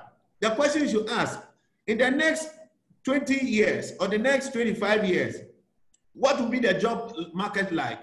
The children that we are giving birth to, today, what education are we giving them so that what we anticipate in the next 25 years, they will be fit for that purpose and be competitive in the world? We are not even able to think about that. And you are thinking about 100 years. Oh, what happened to you now? There's nothing like that. We don't think. And if we have to do it, we have to have the right conversation for strategic positioning in building our economies out of political hands and building institutions that can sustain any point in time. I'll end by saying this: our continent will really be a continent that's viable only when our governments build a structure where it is more economically beneficial to be in opposition than to be in government.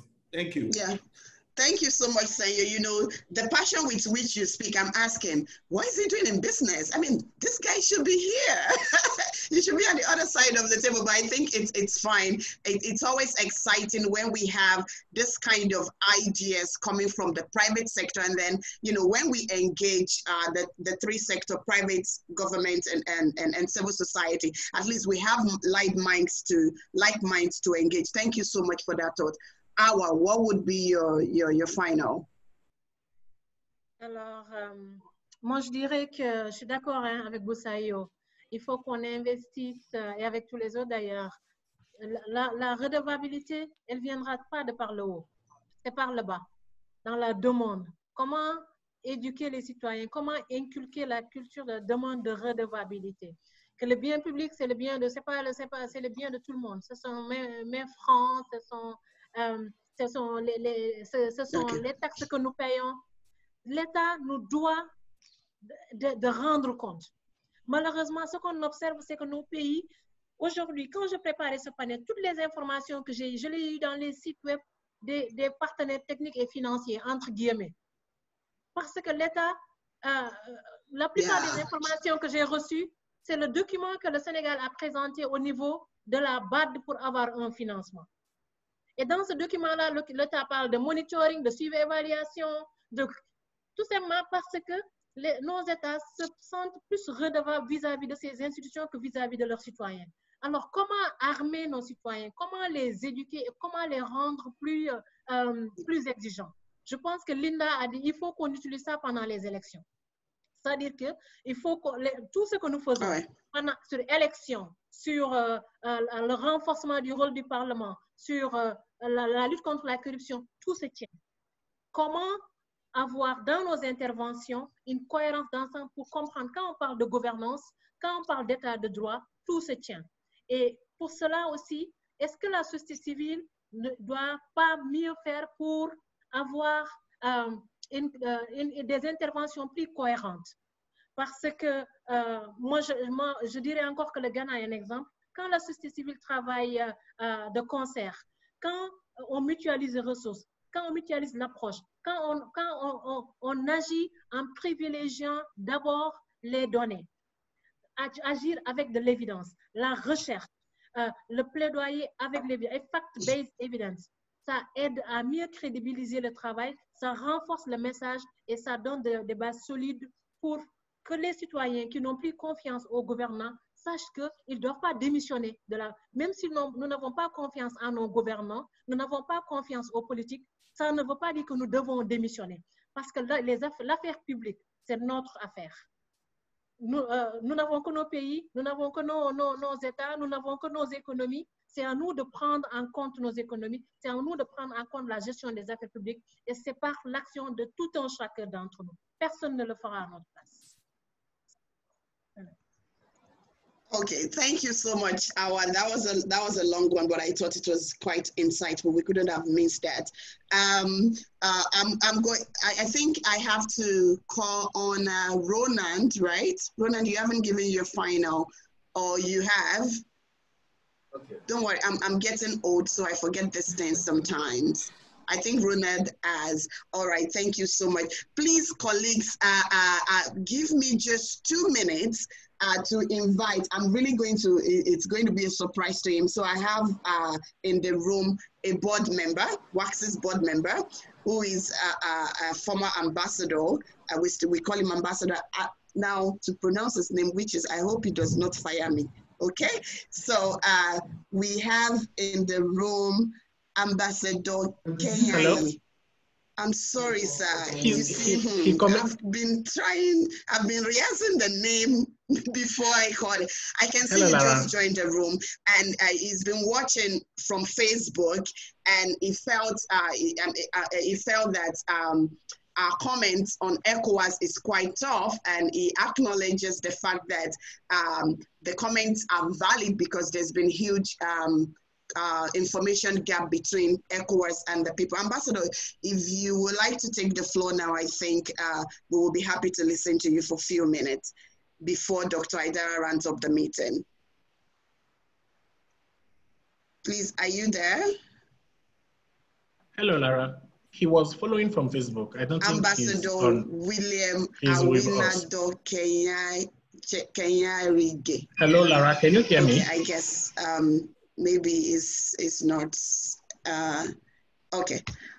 All right. I'll keep watching out for his comments. Why I invite Dr. Ibrahima. You've heard it all. You're the lead moderator. So how are we ending this? The floor is yours.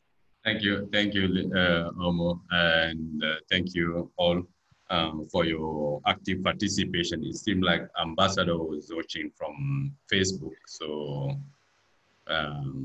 John was trying to let us know about it. So let's acknowledge the interest of the Ambassador to follow this discussion and participate. I think as we are leaving, or we are not leaving this webinar, as we will be moving with our thinking and engaging in the space of the response and post-COVID.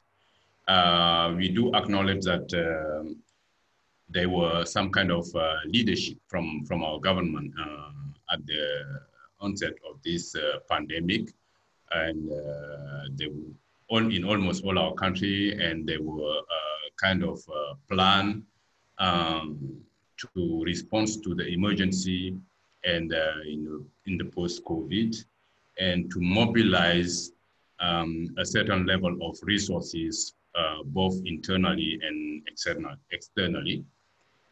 However, there's a lot of challenge. COVID, it's like those challenges are not new.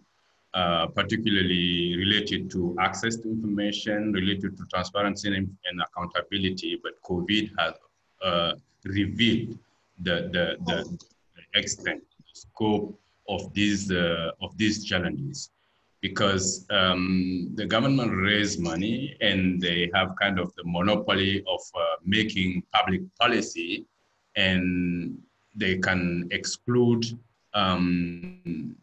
citizens and have a kind of technocratic, continue to make a kind of technocratic dominant public policy making, which for the past has failed and will continue to fail until they include all stakeholders, particularly citizens, who can express their need on what they want public policy to address. I think this is where the role of CSOs are very critical and should be really engaging this process, particularly the public policy space. As Dr. Ronald mentioned, we need to be engaged in public policy making and not be in the expectative to be invited. But we need to, if we are not, we need to be aggressive and engage and bring up in our perspective. I think some key takeaways which I noted down. CSOs, should be working on issues. CSOs which are working on issues related to transparency and accountability should coordinate their effort. It seems like there's a kind of lack of coordination even among ourselves, except in Ghana where they have a kind of common platform. The rest, there is no kind of coordination, and to make sure we have accurate information on the financing, on the spending, and etc. and the allocation, the definition or identification of priorities, and so forth. So I think there's a need to work around these issues of coordination and having common platform so that we can have a bigger voice and we can have a kind of strength to influence. Because even if we are engaging in the space, it seems like our capacity to influence is weak. So the second takeaway, which I noted, is like, in addition of the coordination, we have to have a clear vision or, on how to clear tracking, the tracking mechanisms, to monitor the spending and the implementation. So the other takeaway, the third one, which I noted, is the urgency of the pandemic shouldn't not be an excuse to put the due diligence on hold, particularly the public procurement. The executive power use the power to say that the emergency cases, and then avoid or put on hold all the public procurement mechanism. It shouldn't be an excuse. And there's one point which we didn't discuss, but I noted that also down, is in addition of the civil society, the role of media in our investigation and transparency and accountability work. I think we didn't discuss about the role of transparency and the role of media, investigative journalism, but that should be included in our common platform if we want to be more effective.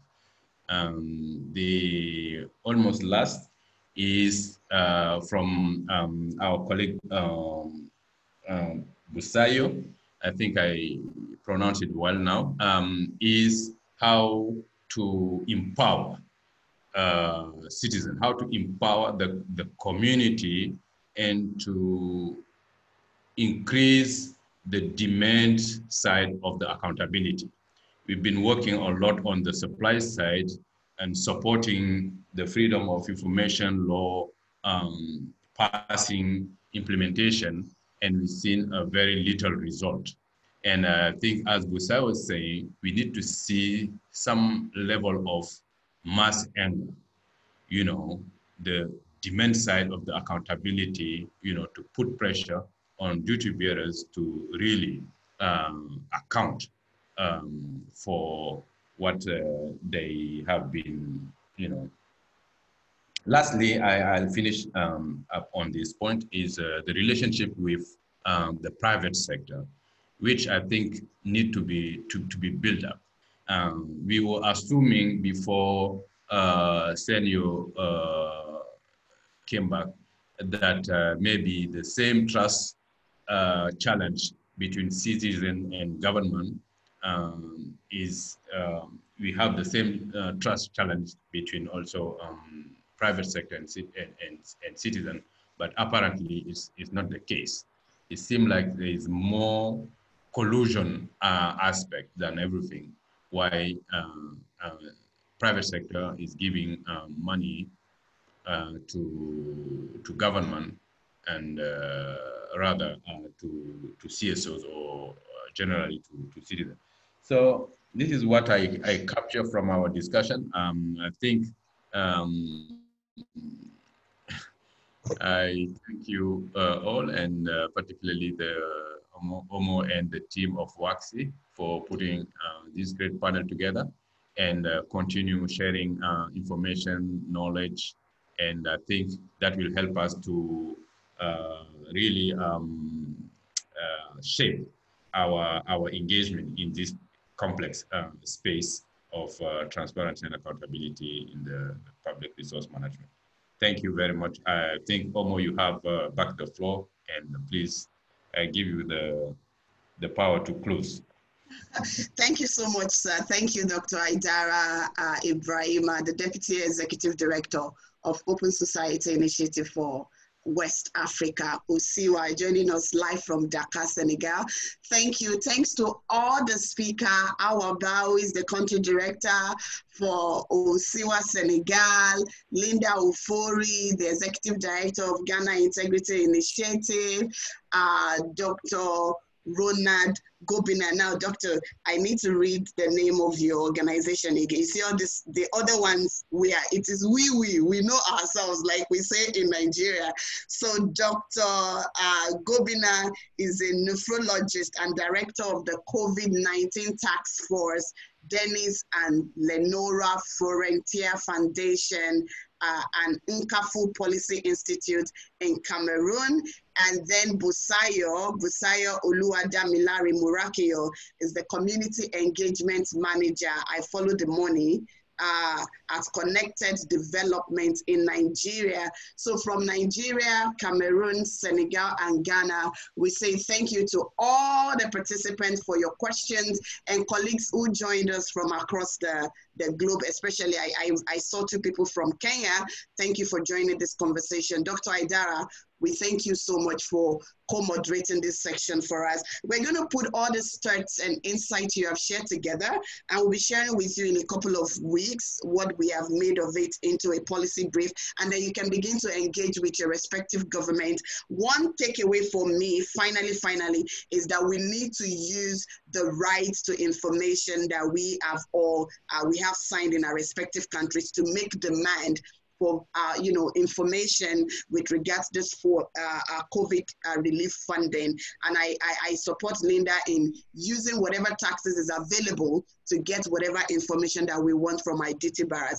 Until we see you next month, September, when we'll be looking at another interesting perspective on how COVID-19 has affected the work that we do within civil society, the environment in which we operate. It is thank you from WAX's management and board, my executive director, Nana Fajino, who couldn't join us today. Thank you so much for joining this conversation. We hope to see you next month. It is goodbye. And we apologize for taking extra 18 minutes of your time. It is never in our character to do this. Thank you so much. Have a good day. Thank you. Goodbye. Thank you and congratulations. Thank you, Awa. Thanks a lot. Thank you, Dr. Gobina. Abusayo, thanks, man. That was a great one. Linda, thank you. I mean, come on, you're a sister. Thank you so much. We couldn't have done this without you. Thank you, guys. To our interpreters, thank you, Serge, Senja, the team. Thank you so much. You've always been an ally to what we do in WAXI. Thank you so much, Serge. Technical team, we did it again. Thank you so much. Goodbye. Senyo, thank you, Senyo. Thanks a lot. Thank you. I couldn't have forgotten that. Thank you so much. Have a good day.